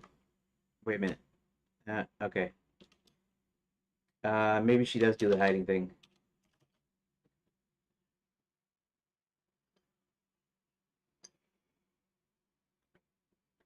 Barty kidnaps her. He's presumably doing something elsewhere, but maybe he turns. Maybe he's there at the. Oh, my seat's going back down. This is partly because of my weight.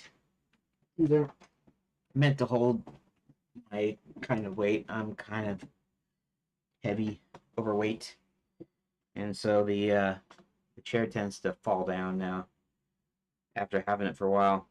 Uh,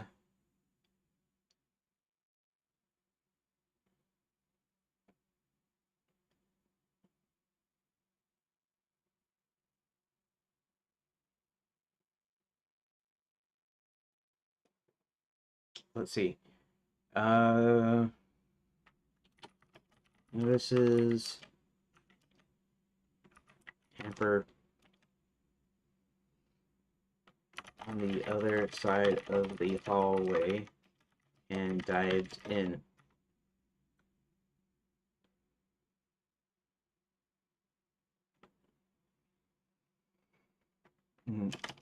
As she lifts the lid slightly and peeks out, she notices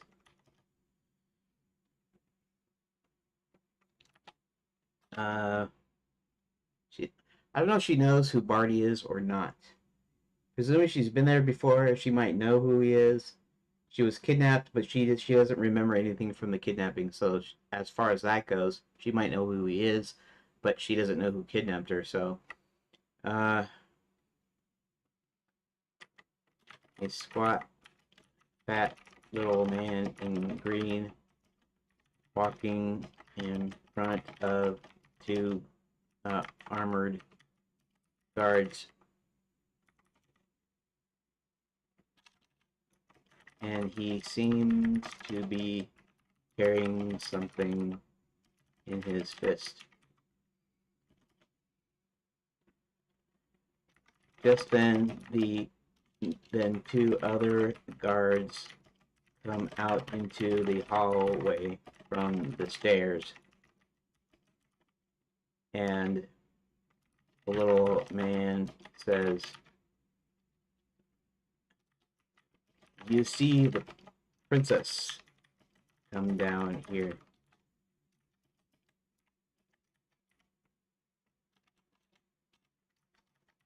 "No, sir," said one of the guards. I know she was I know she went down here. I don't know if he knows. Yeah, that's a thing. Okay, so how would they're gonna catch her? Actually, I guess it would be make more sense if they caught her in one of the rooms that she's not supposed to be in.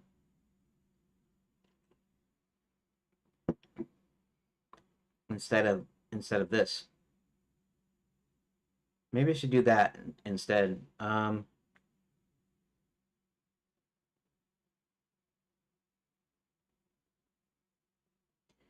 Maybe they don't know who it is. Or okay, maybe. Oh, um,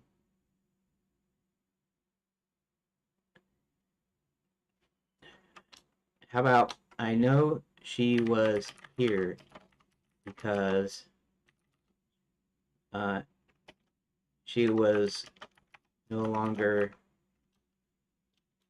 because she escaped from the wine cellar, uh, and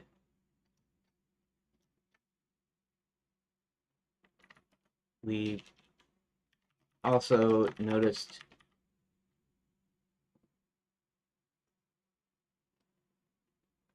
Let's see.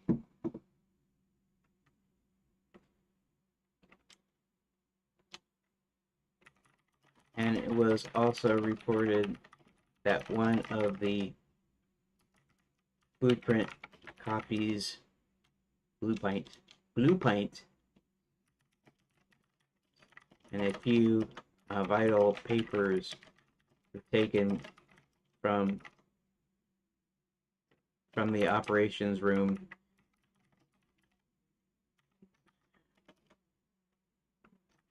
She must be here somewhere. You guys search the other rooms.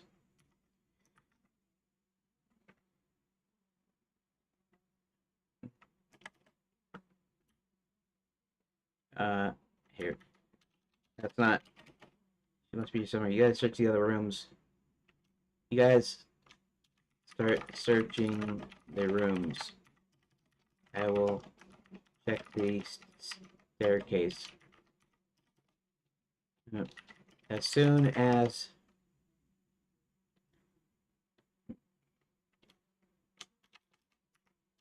it was done rather quickly, and the guards were back. We didn't find anyone in any of the rooms.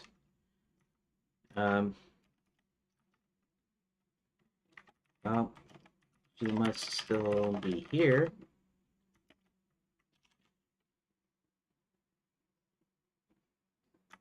Because you would have spotted her. Okay, so there's a possibility she could have got down the stairs and passed them, but we're gonna presume that they're on essentially on a patrol, and so they go downstairs and then they go up the stairs and they go back down the stairs, and so the idea is they would have seen her if she had come their way, and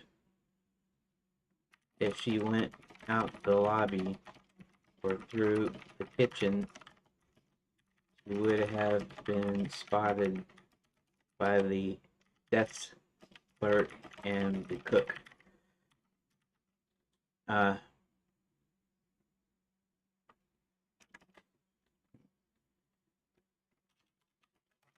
okay then. Just then, he held up his fist.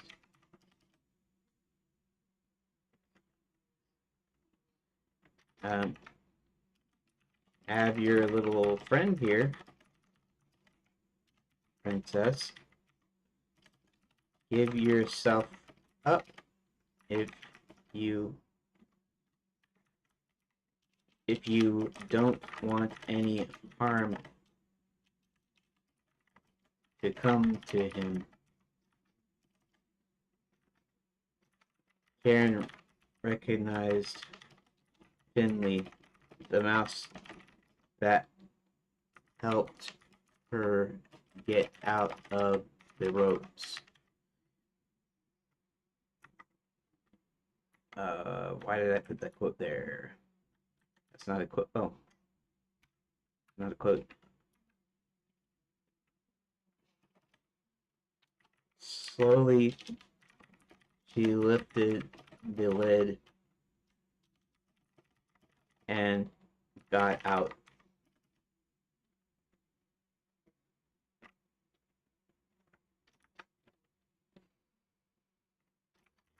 The guards grab her. Let's see.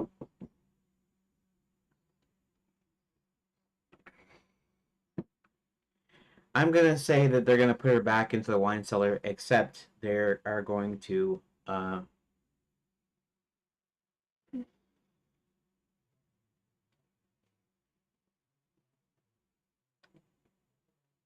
well, I mean, it might be smarter to put her somewhere else, but then the count can't see where she is. If I do it like I did before, where he sees her before she escaped, then putting her somewhere else, he wouldn't know where she was.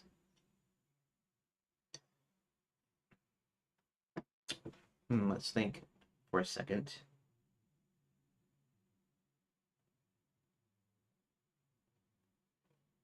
And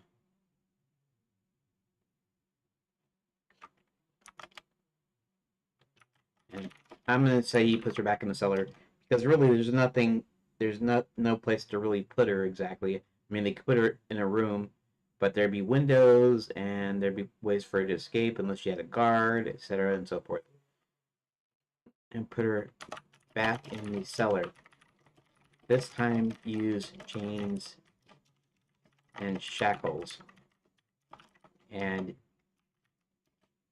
you two will stay with her until we're done.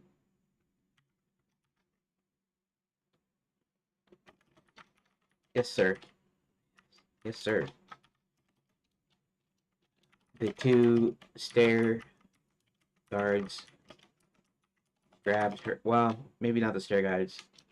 We'll just say two of the guards. Two of the guards grabbed her and marched her back down to the wine cellar where they fastened. What? Fastened. There we go. Fastened. Okay. I know that was looking weird. Where they fastened her. Here. Huh. I wonder if. Let's see.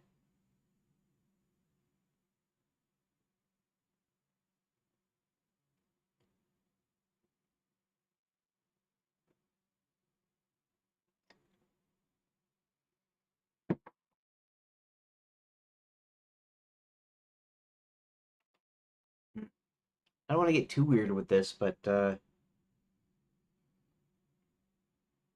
what if they hung her from the top of the cask, or two arms and legs were shackled? Yeah, that's a little too weird. Okay. I won't do that.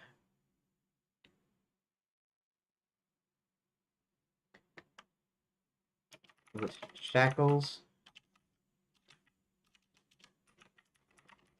and chains and chain her up to 2 wine casks.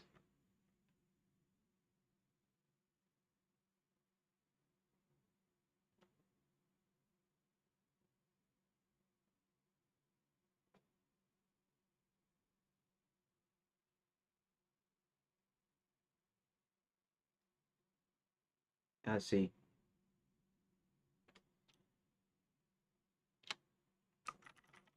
And tie guide her back up to the wine cask cradle. Okay, we'll just do... And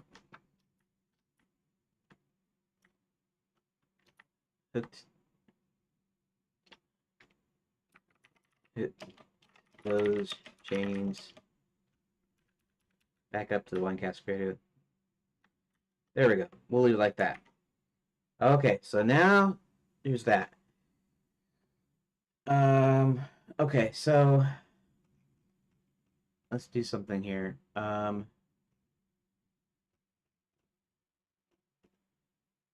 Count.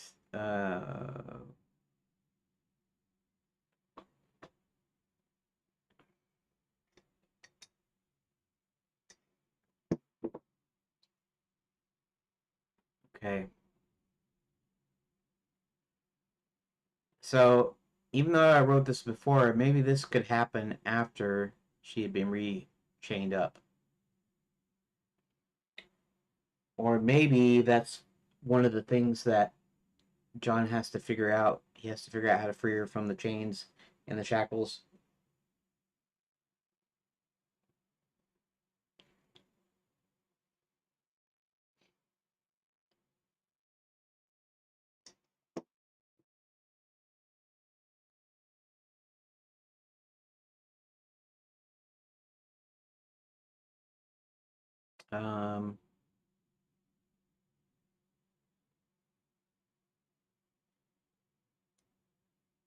How about chained up to a wine cask?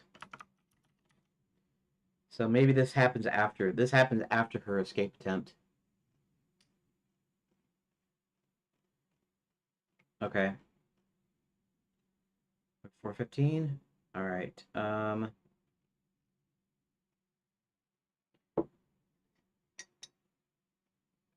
Okay. Wait.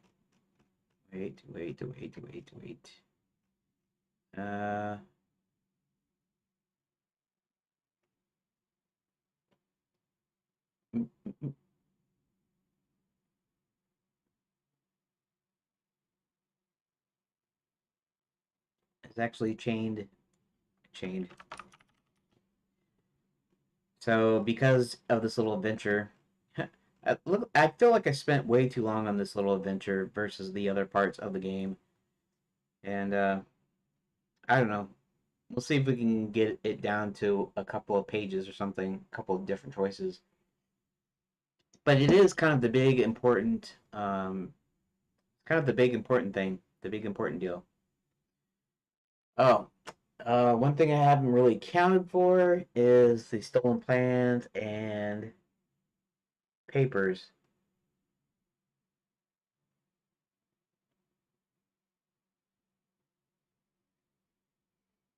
So I'm not sure.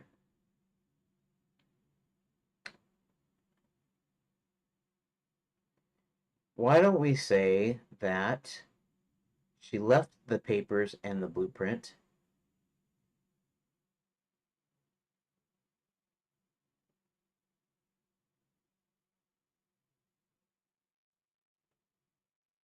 Hmm. Would it be too easy if they didn't think about looking in the hamper for her cloak? Maybe when she comes out, she doesn't have her cloak on, and they don't really notice it. Why? Because the guards didn't actually see her, and Barty only kidnapped her, and maybe he remembers, and maybe he doesn't, that she wore a cloak.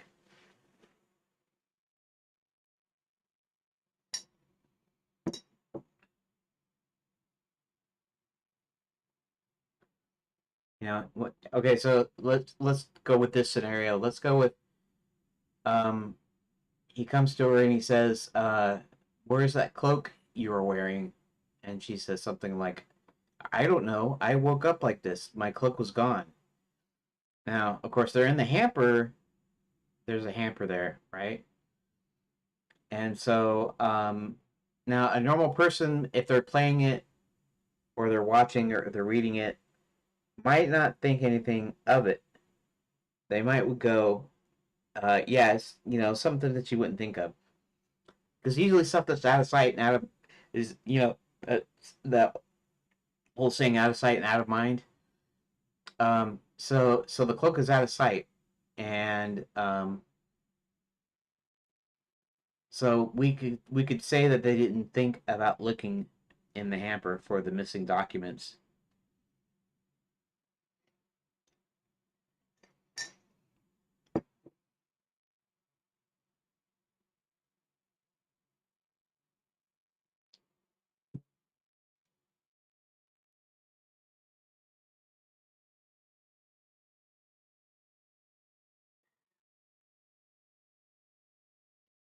Well, okay, so it means I'm extending the stupid scenes a little bit longer in this deal here.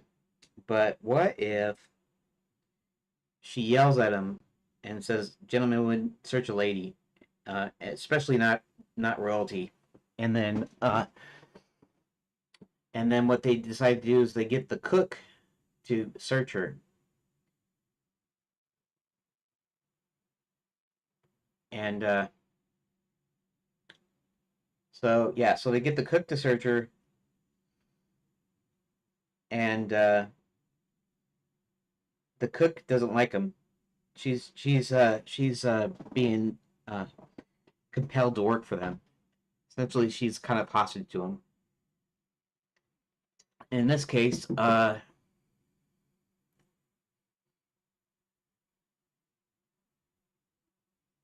yes, we could do something like that. Either she could leave them in the hamper where they won't get to it till later, or let's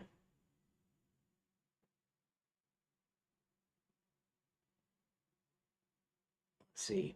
Hmm. The important papers. The important papers are important. Okay, so let's see. Let's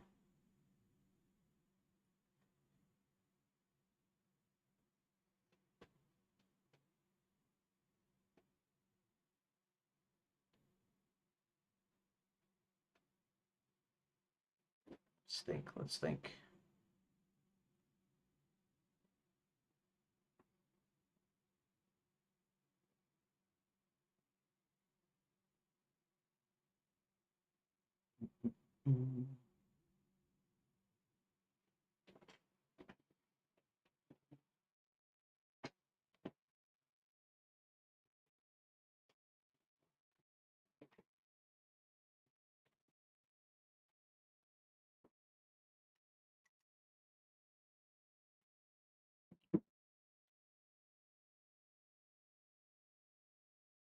The other thing.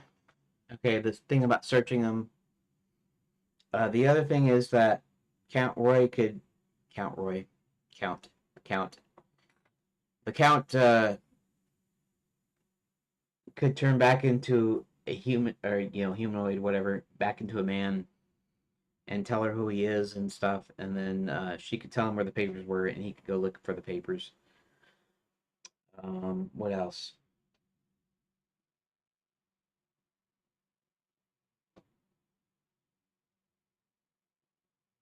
Maybe she still has the papers on to her, and he passes the papers onto the cook. Now I don't know what she would do with them exactly. I don't know how they get them out, but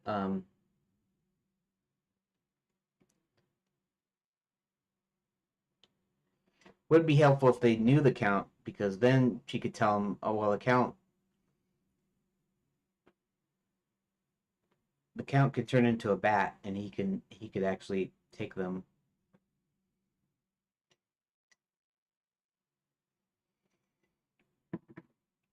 Let's think for a second.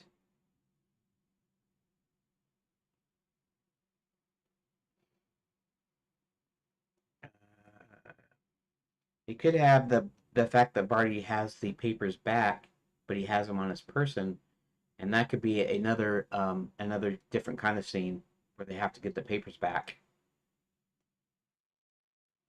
Let's think for a second. I really want to get done with this whole business.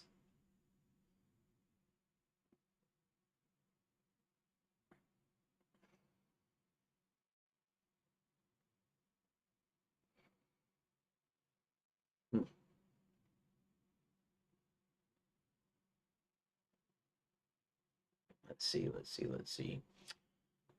Still thinking. Let's think for a second. Um,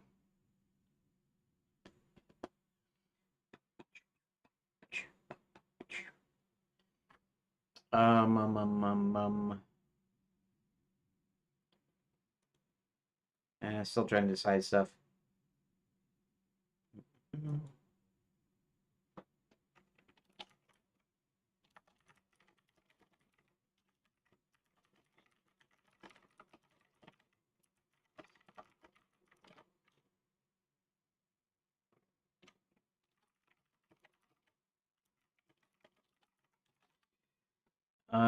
Okay. So basically what?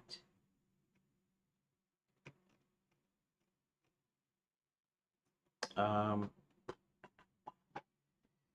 okay, so presumably they would search her for the papers.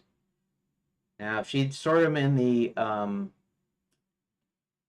if she left them in the hamper, she could leave them in the hamper with or without her cloak. Um,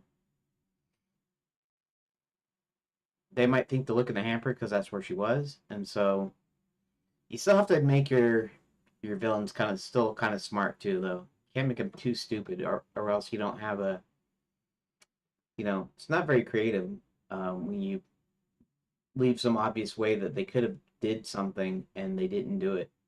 See that in movies and stuff all the time. Basically, they do something stupid, or at the very least, they don't explain themselves half the time. But so I still have to come up with this thing.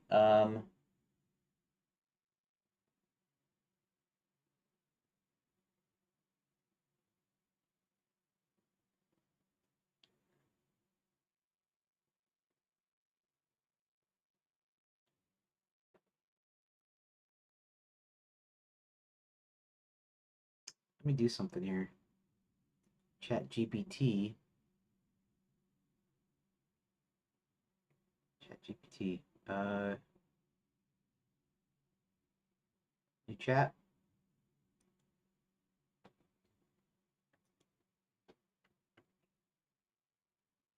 Okay, that's fine. Um,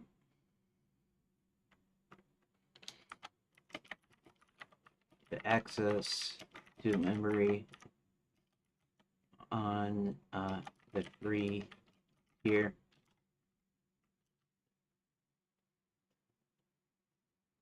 Currently available in certain versions, which may vary.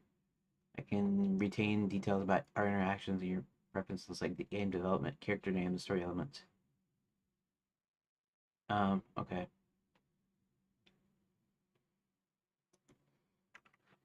So you know about Princess. Here, let's switch back to here. So you know about Princess Karen and escaping from the wine cellar in the hotel in my game's story.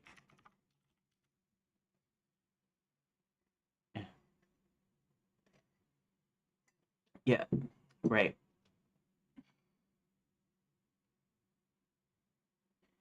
Okay, so just using the free tier. I can't continue on with the conversation because it won't switch back over, but that doesn't matter that much. If it still has access to the memory, I can still use it, right? Okay. Um, so what happens here is she gets some papers, some important papers for one of the rooms, from one of the rooms, from one of the rooms, and then she goes down the hallway and starts down the back stairs to hear voices and then she starts going the other way and starts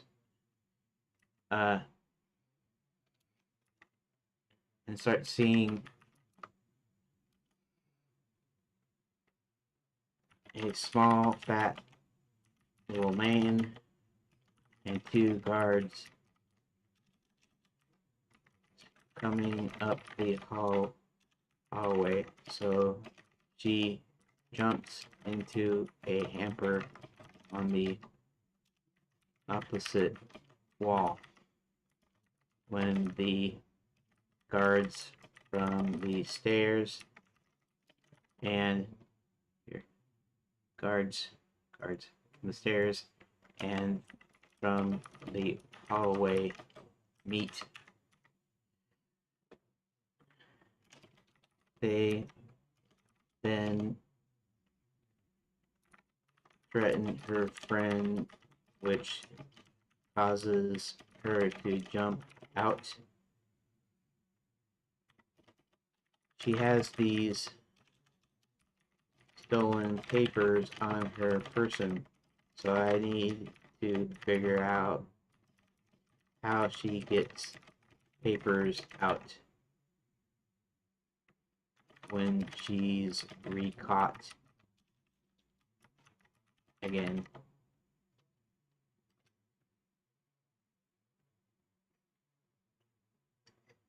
Possible scenario. Okay. Following the average, can keep stolen, press against her body, tucked into her sleeve, making sure they're not visible in case the guards or small men look through the hamper. She could hold them in a way that keeps them hidden and safe. When jumping out, she jumps out to confront the situation, perhaps distract the guards or defend her friend. She could momentarily fumble with the papers, but quickly tuck them into a more secure spot, like inside her waistband or under her clothes, where they're less likely to be seen. The guards might notice her acting strange, but might be too focused on her escape to investigate further. Upon being recaptured, the papers could be searched for. Karen might be try to keep them hidden by suddenly passing them to her friend if they're present, hiding them in a more secure spot like a boot or hidden pocket within her clothing. If she's forced to submit to a search, she could deploy a clever tactic like using an innocent object, perhaps a small trinket or jewelry, to distract the guards as she sneaks the papers away. Alternatively, the papers could be safely tucked away for a moment to be used later when the opportunity arises. Okay. Dylan's reaction: if the small man or guards find out about the papers, they might be initially confused as to how she managed to hide them. However, uh, if she's caught and forced to give up the papers, they could serve as a key plot device later on. Perhaps she hides the information within a coded message, or there's a chance for her to pass them off to another character before they're discovered. It's giving me some ideas, but I'm not really coalescing for me. Usually have a clear idea. It's like something sparks and I go, oh yeah, and they could do this and they could do this and this and this. Um, uh, those are some decent suggestions. I had a thought that maybe uh, the little man who turns out to be Barty, king of the gnomes, who's Max's chief henchman. Okay. What's a hench anyways? Henchman. Hench? The hench. Uh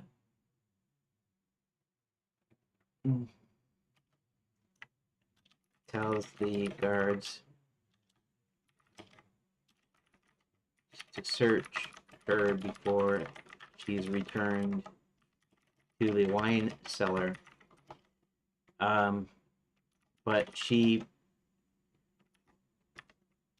notifies them in no uncertain terms that a gentleman would not search a lady, especially not royalty. So they would get the cook to do it. However, the cook is working for them under duress. I don't really know what duress actually means. I just know it means against your will or whatever. But I don't know the actual definition of the word duress. Okay, however, the cook is working for them under duress. So it's possible she could pass the papers to her, but then she'd still need to get them out. When John comes to rescue Princess, um, she tells them the information about Max's plans. Okay, that's great. Using Marty's request to search the princess as a way to highlight her royalty and establish her defiance is clever. Because you could build on the scenario.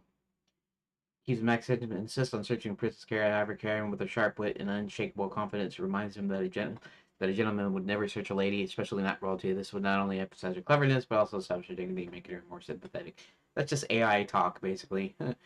When Barty insists that the cook perform the search instead, you can introduce an element of tension for the cook. The cook, working under duress, doesn't want to do anything that might anger the villains, but also doesn't want to betray Karen. This is where the cook's hesitation can create a moment of subtle suspense, as the princess might give her a small signal to pass the papers discreetly. The cook could pocket them or slip them into a piece of cloth, pretending to examine Karen's clothing more thoroughly than necessary. Karen's interaction with the cook to make the exchange more interesting. Karen might use this moment to subtly convey her trust in the cook, perhaps whispering something like, "You know what's at stake." The cook's fear of the villains is evident, but the princess's words could be enough to prompt the cook to act into a small act of rebellion, slipping the papers into a safer location or onto her person. The recapture.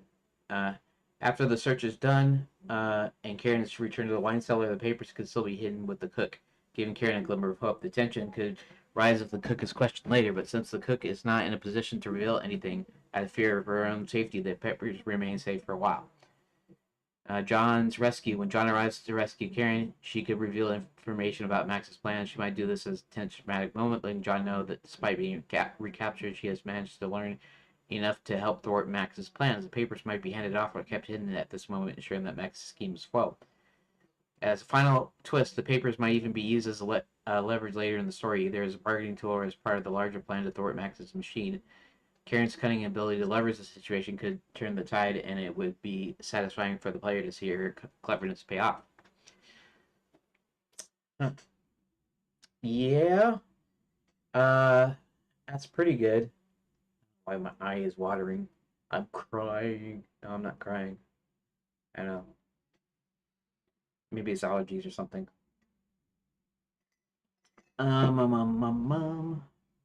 Okay, this is still a good idea. Still a good thought. Um, let's see. Uh, like I said, I'm just using ChatGPT to kind of bounce ideas off of, so not necessarily to take exactly what it says. Now, um,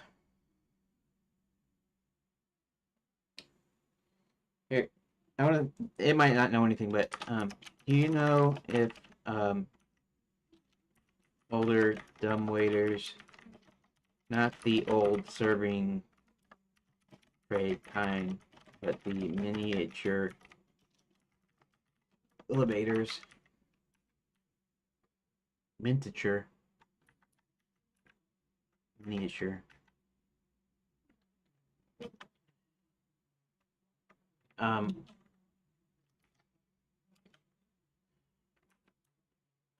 older, as in the early 20th century, dumbwaiters um, had a way of going to a specific. I suppose they would, right? Floor.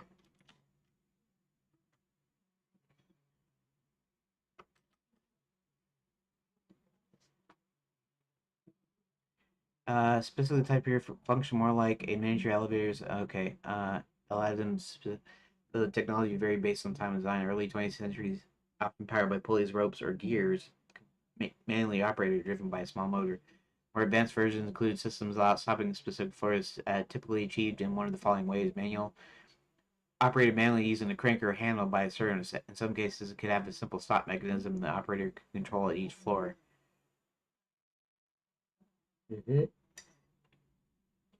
Some dumbwaiters in more modern commercial settings use a mechanical or electrical system that can stop automatically at each floor. This could be done using system pulleys and counterweights or early electrical circuits that activated brakes at each landing.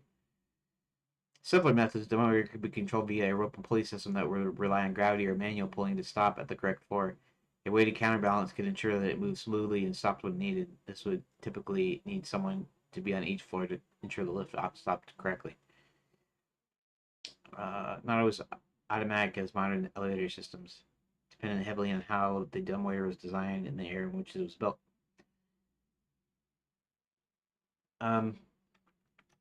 If it isn't stored in your memory, this is the way the princess escapes from the cellar the first time. The dumbwaiter is on the wine cellar's level, and he gets in, kind of crouches, and eventually it goes up by being called by the cook.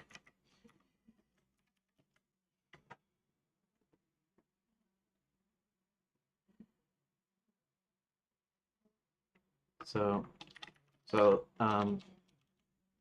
magic is involved though, so I could simply have it work the way I want, but I'm still trying to keep a consistent logic. Um,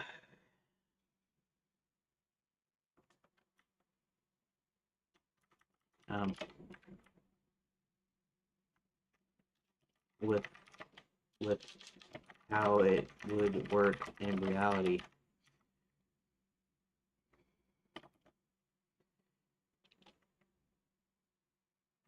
So we're going to assume that when the button is pushed on which floor, it could go there automatically.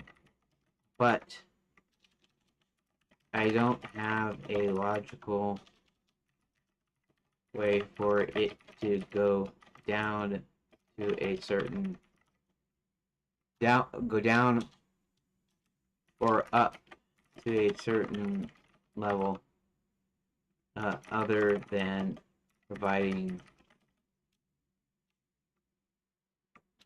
to a certain level. Even in an elevator, you still have to press the buttons in the elevator. I assume in modern versions they have some sort of control panel that allows you to enter the fourth number.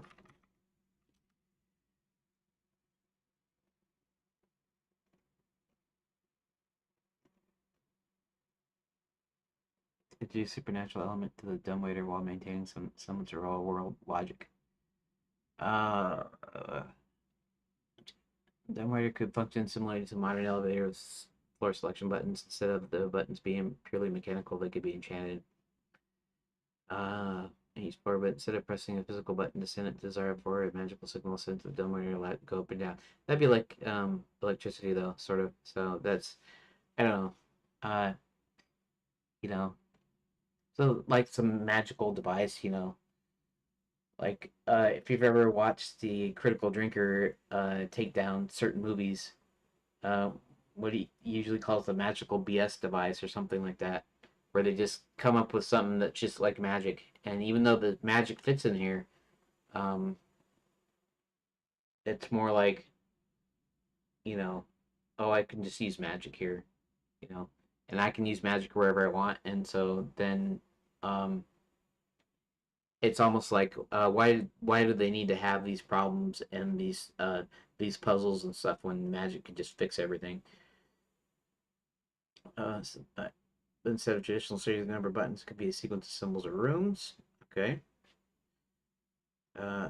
Limited range and activation to add some complexity to make it more realistic. Some Raider could have some limitation, perhaps. It needs a specific trigger to work, like the cook being in the kitchen to activate the system, or by using magic, or by using a specific incantation. Maybe it can only go to a floor that's directly connected to the wine cellar, so there's a need for an intermediate person to operate it. This could also add to the drama and the tension of the escape scene. This Karen needs the cook to help her in this moment. Uh,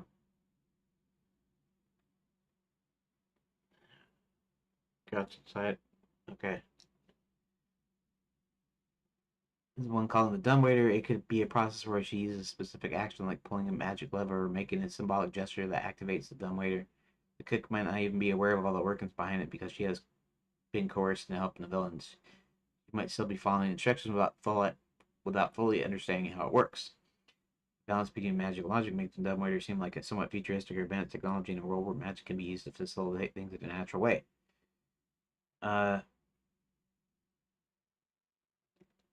huh.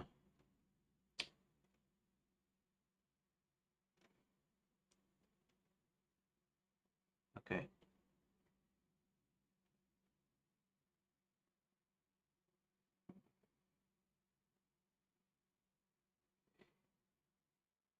Okay. Um, Now I kind of forgot. Oh, it's because I wanted maybe to have the papers to be put in the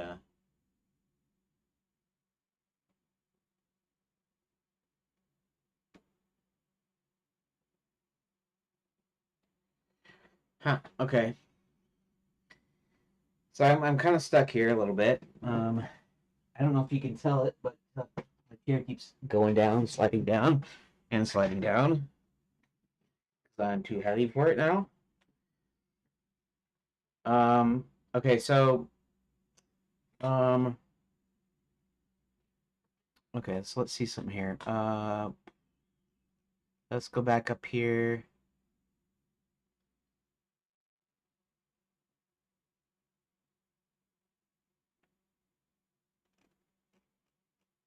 Um, think for a moment. I'm still trying to figure out how the papers get back to Aaron's person. I suppose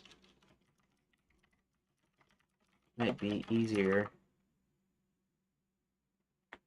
Let's make sure this is saved because I saw the lights blink a little bit. So, just in case. Uh, so it might be easier if the cook just hands them back to her as they're securing her.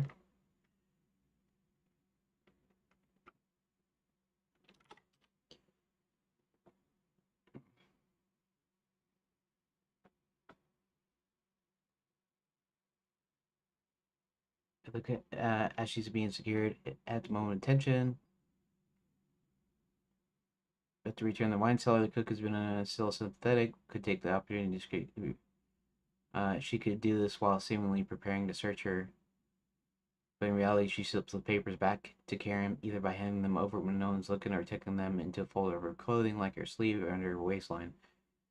Karen might give the cook a grateful but silent nod or whisper a quick thanks, conveying the trust they share. At this point, the cook might even whisper a quick warning or encouragement, reinforcing the idea that Karen's escape might still be possible. Securing the papers. Once the papers are back with Karen, she could hide them in a secure place. And actually, it would actually have to be the cook, and it have to be while she's searching her.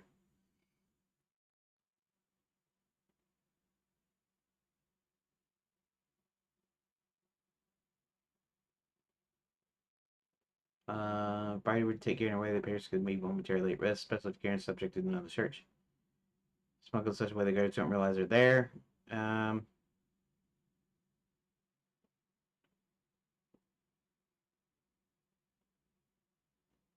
Yeah, okay.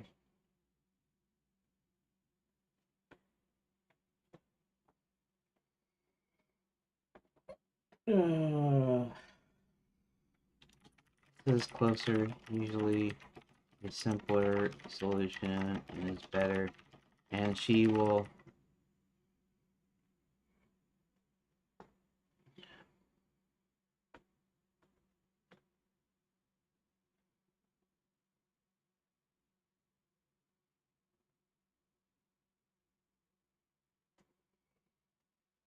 Okay. I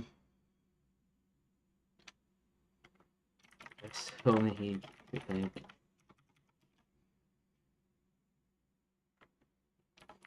Because Barty might want to keep the papers with him. Because if she says they're not on her, then they might find someone else to search her. But if he's got the papers, but somehow manages to get them back,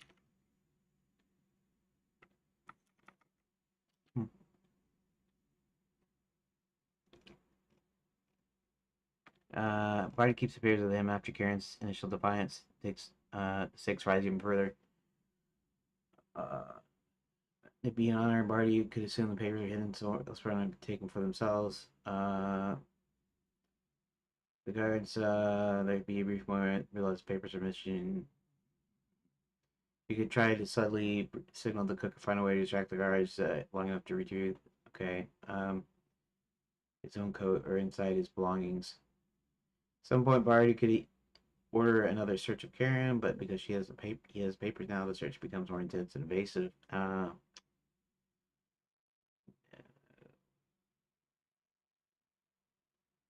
Barty's mistake. Convinces the cook to pass the papers back to her once she has been locked in the room or placed under guard. Oh, might make a mistake. Leave the papers. Um, okay, so then the question still becomes, how does the cook get the papers? Because what I could do later on is, after they search her, maybe she whispers something to her like, "I'll get him back to you somehow," or something, and then the cook has got to find a way of getting the papers back this time. Seems all overly complex, honestly. Not that this wouldn't be good in the game or in a story or something. In fact, part of the gameplay would be doing that. In fact, the cook was an NPC, and now I could make the cook a player character. In which case, I might have to give her like a whole backstory and a whole thing, and she can be part of the heroes then. In fact, I could get all the yeah, could do that. In fact, I was going to do because the count he's looking for a mate, and I was gonna have the the girl at the lobby or whatever in the hotel. She gets fired or whatever, and then the count hires her for his Bats in the Belfry hotel or motel, whatever, and then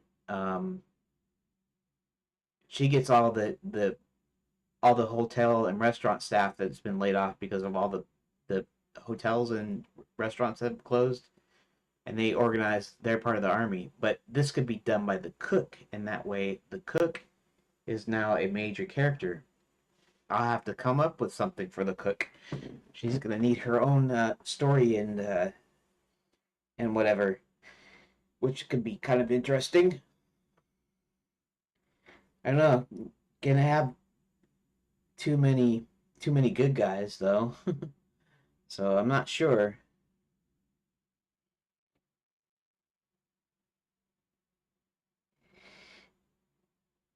Okay, so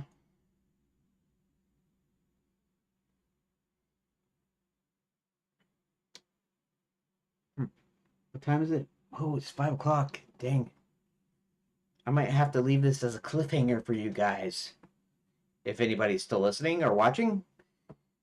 But yeah, what's gonna happen? She's gonna get searched. She's not gonna get the papers out. They're not gonna get the plans. Um, um, um, um. Let's see something. See, okay. So what I was thinking of is what would happen is the cook manages to get the papers back somehow. Then she kind of tricks the guards into letting her attend to the princess by giving her food and whatnot, maybe even feeding her because her hands are tied up and she can't do. And then while she's doing that, she could slip the papers back onto the princess's person, so that when she did finally escape or whatever, she could yeah. I mean that still sounds like a good thing. Okay, so I've decided how to do it.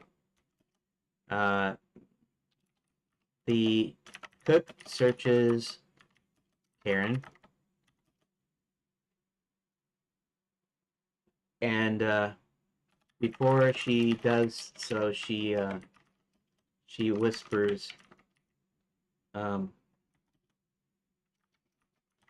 "Hand me the papers, and I'll get them back to you somehow."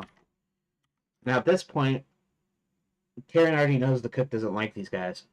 Okay, so she can kind of trust them.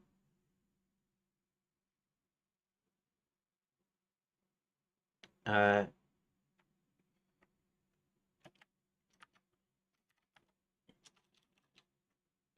uh, um, the princess then whispers back, "In my sleeve," and then the cook produces the papers, hands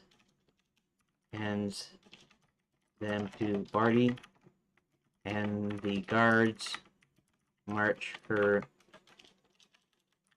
back down to the wine cellar.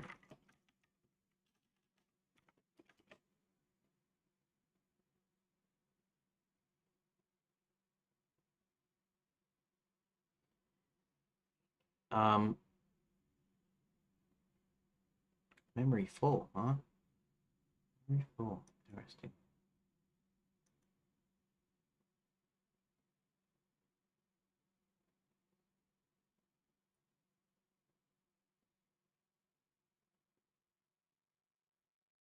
Okay.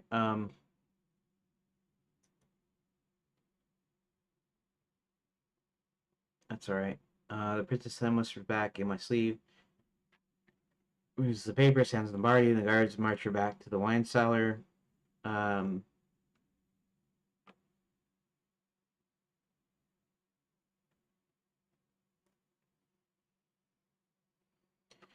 Barty hands the papers to one of the other guards,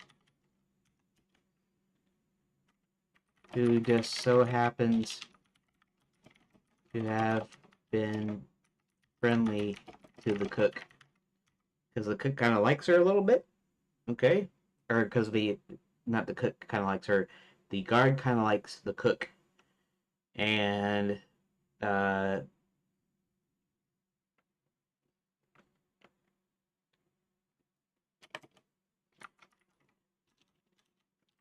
when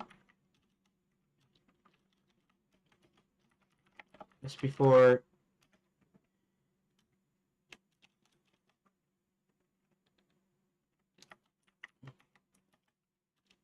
Barty says, make sure you put the papers back into the map room or whatever.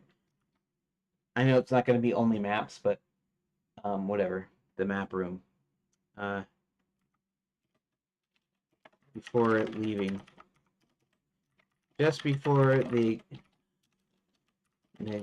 guard leaves, the cook mentions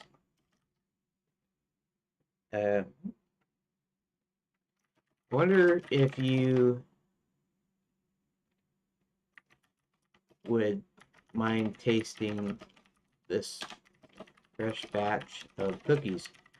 Now, if I don't like the villains, I'm probably not making cookies for them. But she is a cook, and she does do baking, and so we're just gonna do this kind of natural thing where she's making cookies, and he likes cookies. Right? Gesturing to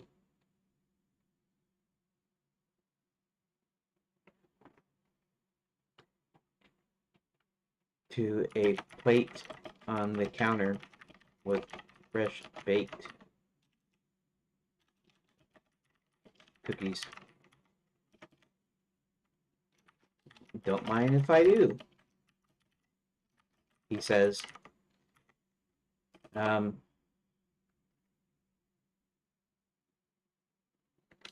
She then takes the papers and he balks at first, and then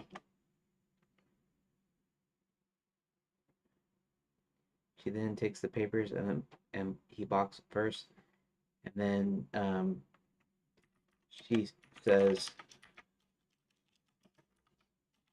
I'll probably take this and actually put it in the document. I'll just put these over there, and she places them a little bit away beside some other papers. When he's done and compliments her, she compliments her. She hands him different papers.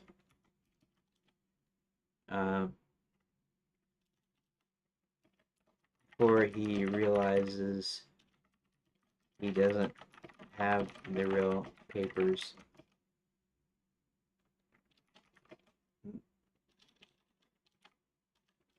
The cook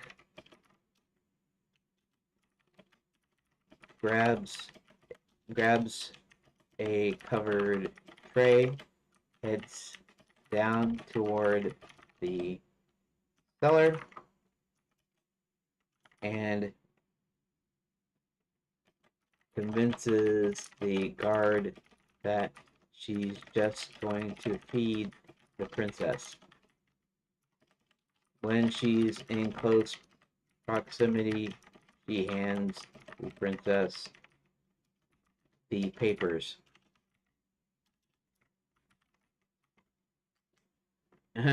Okay. A clever tension-filled sequence. You set up the intricate and subtle series of actions that allow the papers to pass between characters without raising suspicion. Nice touch of resourcefulness and quiet defiance. Keeps the stakes high, and Barty and the guards still thinking the papers are secure as a breakdown of the flow. Her initial interaction with Karen and the cook is a crucial for the setting of the stage. Karen's vulnerable moment trusts the cook enough to pass the papers covertly. The cook promises to get them back to her, showing a level of loyalty despite the duress she's under. She establishes a sense of solidarity between the characters. The cook search. The cook, under the watchful eye of Barty and the guards, performs the search. Discreetly follows Karen's instructions to hide the papers in her sleeve. Well, it's not to hide it in her sleeve. After the cook hands the paper, okay, ensuring the papers are safely hidden for later retrieval. Yeah, I got that a little bit wrong. It's talking about hiding it. No, the papers are hidden in Karen's sleeve, and okay. After the cook hands the papers to Barty, the moment where Barty urges the guard. Okay. Uh, friendly relationship plays nice in the plot. Cook offers fresh cookies, plausible distraction, initial hesitation followed by acceptance, adds a realism scene. Small moment of distraction, but crucial to getting the paper swap. The cook's ability to divert attention. Paper swap. Guard enjoys the cookies. He doesn't realize he's been given a different set of papers. This can be emphasized with the cook's casual demeanor. She doesn't act hurried or overly nervous, which helps sell the deception. The fact that the guard doesn't immediately notice makes the swap more believable and adds to the tension of the scene. Cook's deception continues. The cook's actions as she heads to the wine cellar with a covered tray are perfectly timed. The fact that she convinces the guard she's merely feeding the princess is a reasonable excuse that allows her to stay in proximity, gives the princess a chance to retrieve the real papers considering her escape plan. Final handoff. When the cook hands the papers back to Karen, it feels like the culmination of a well-thought-out plan. The cook's quiet act of rebellion allows Karen to... Okay. Subtle, doesn't involve any overly... Okay. It's... And this works. Okay. So I'm actually going to copy this text here. This works. Okay.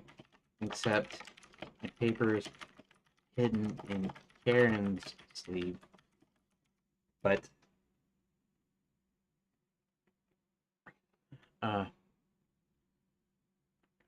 but she allows the cook to take them, being promised to return them later. I got it. The papers in Karen's sleeve. Revised sequence. It doesn't actually need... I don't actually need to have it repeat the full sequence here. But, okay. Hides the papers in a sleeve where the cook promises to return the papers, takes them temporarily under the pretense of safety. The cook uses distraction of the cookies, swap the papers, create a subtle diversion for the guard. The cook then makes her way back to Karen, ensuring the papers are returned without suspicion.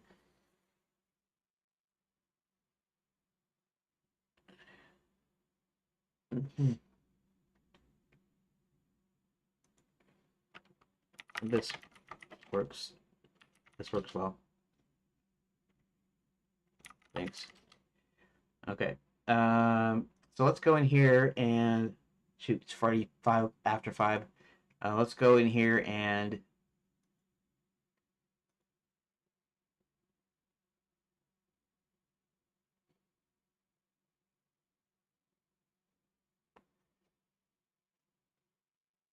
okay. So let's grab her.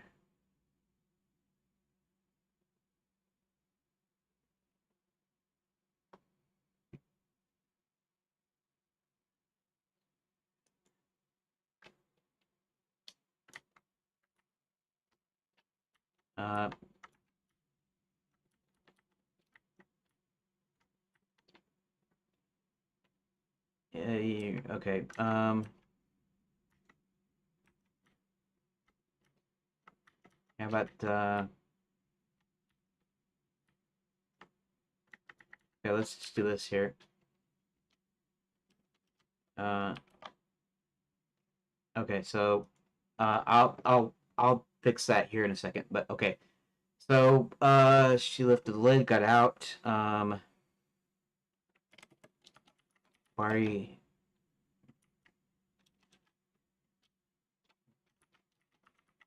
searcher instructs Barty to the guards.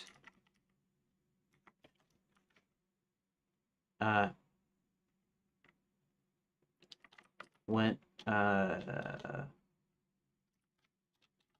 the guard starts to get close,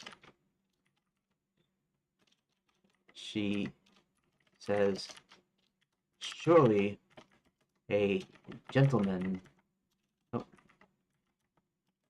would never search a lady."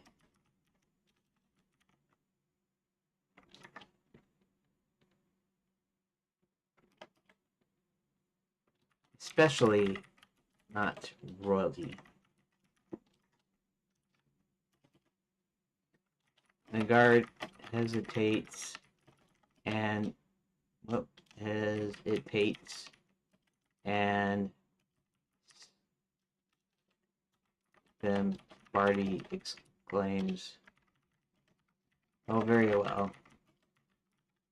Let's take her down to the cook. Won't have the cook search her." They march her down to the kitchen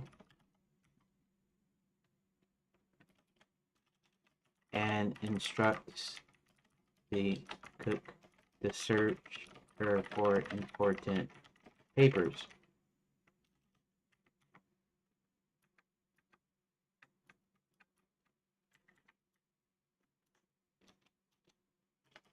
As the cook starts searching, Karen whispers. She whispers, "Hand me the papers, I'll get them back to you somehow." The princess then whispers back, "In my sleeve." And the cook produces the papers, hands them to Barty, and the guards march her back down to the wine cellar. Barty hands the papers to one of the other guards, who just so happens to have been friendly to the cook. Barty says, "Make sure you put the papers back in the map room before leaving." Just before the guard leaves, the cook mentions, "I wonder if you would mind tasting this fresh batch of cookies." Gesturing to a plate on the counter with the fresh baked cookies. "Don't mind if I do," he says. She then takes the papers and he boxes first, and then she says, "I'll just put these over here," and she places them a little bit away beside some other papers. When she's done, he compliments her. She hands him different papers before he realizes he doesn't have the real papers. She has some different papers. Um, and then that should be a new sentence, although it doesn't really matter that much. Before he realizes he doesn't have the real papers, the cook grabs a covered tray and heads down toward the cellar and convinces the guard there that she's just going to feed the princess. When she's in close proximity, she hands the princess the papers.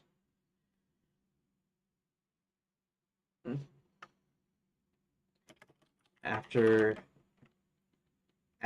the princess is done eating, they exchange glances, and the cook goes back up to the kitchen. There, and I'll just leave it there because now we'll have to figure out the rescue. Ooh, how does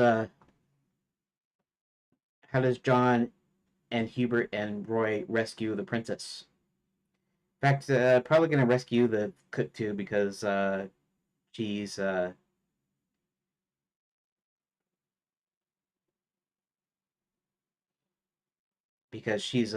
duress. She doesn't want to work for Max or for Violet or anybody associated with them.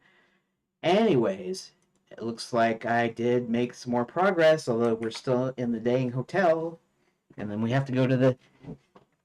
I know I spent too much time there. I should have spent more time on the mouse wizard part and not used the mouse wizard and figured out a way of getting Hubert into Wizard U. But anyways, looks like this is going on. It's still taking a while. I didn't realize how long this would take, though. Um,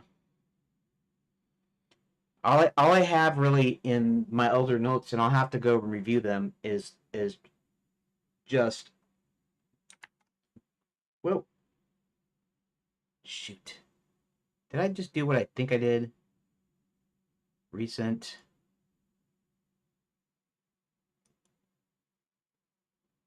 Let's go all the way down. Let's see first if I got the right one.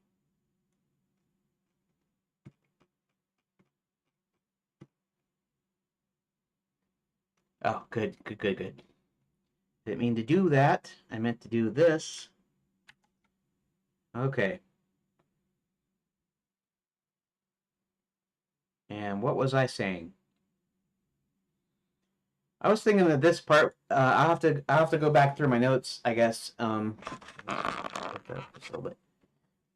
have to go back through my notes to make sure that everything is still kind of consistent. I know I put in some gaps on purpose because I was going to fill them with puzzles, which still might be where the puzzles go and stuff later on when I actually add puzzles, real puzzles, or at least when I adapt these to actually be, inventory manipulatable and dialogue and all that stuff. Um, but I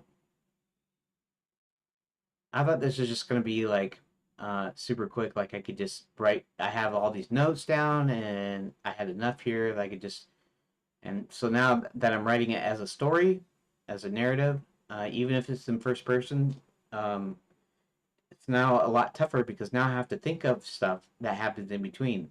I didn't have to think of that before because that was just going to be puzzles I was thinking of. Now I am kind of thinking of puzzles, sort of, but not for the fact of um, how do I say it? You're not picking up papers. It's just going to be a choice. Like, do you do this or do you do that? Or maybe it's just she picks up the papers, and so that won't actually be a choice. I don't know how it all will break down. I might have to make some changes, some concessions, just to make it choose your own adventure friendly. But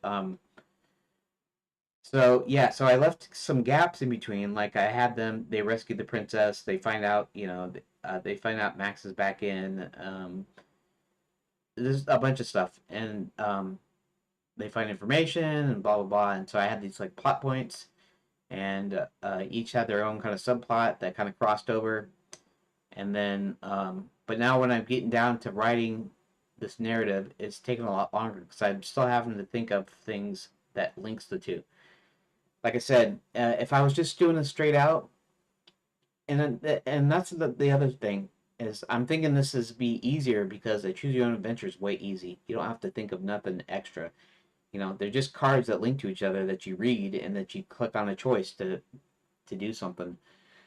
But it's actually a little bit harder than I thought, or it's taken a little bit longer. It's not like it's super hard, but it's taken longer than I thought because I have to actually go in and say, okay, so what do they do here? What do they do here? It's like the rescue. I have no clue how our heroes are going to rescue the princess.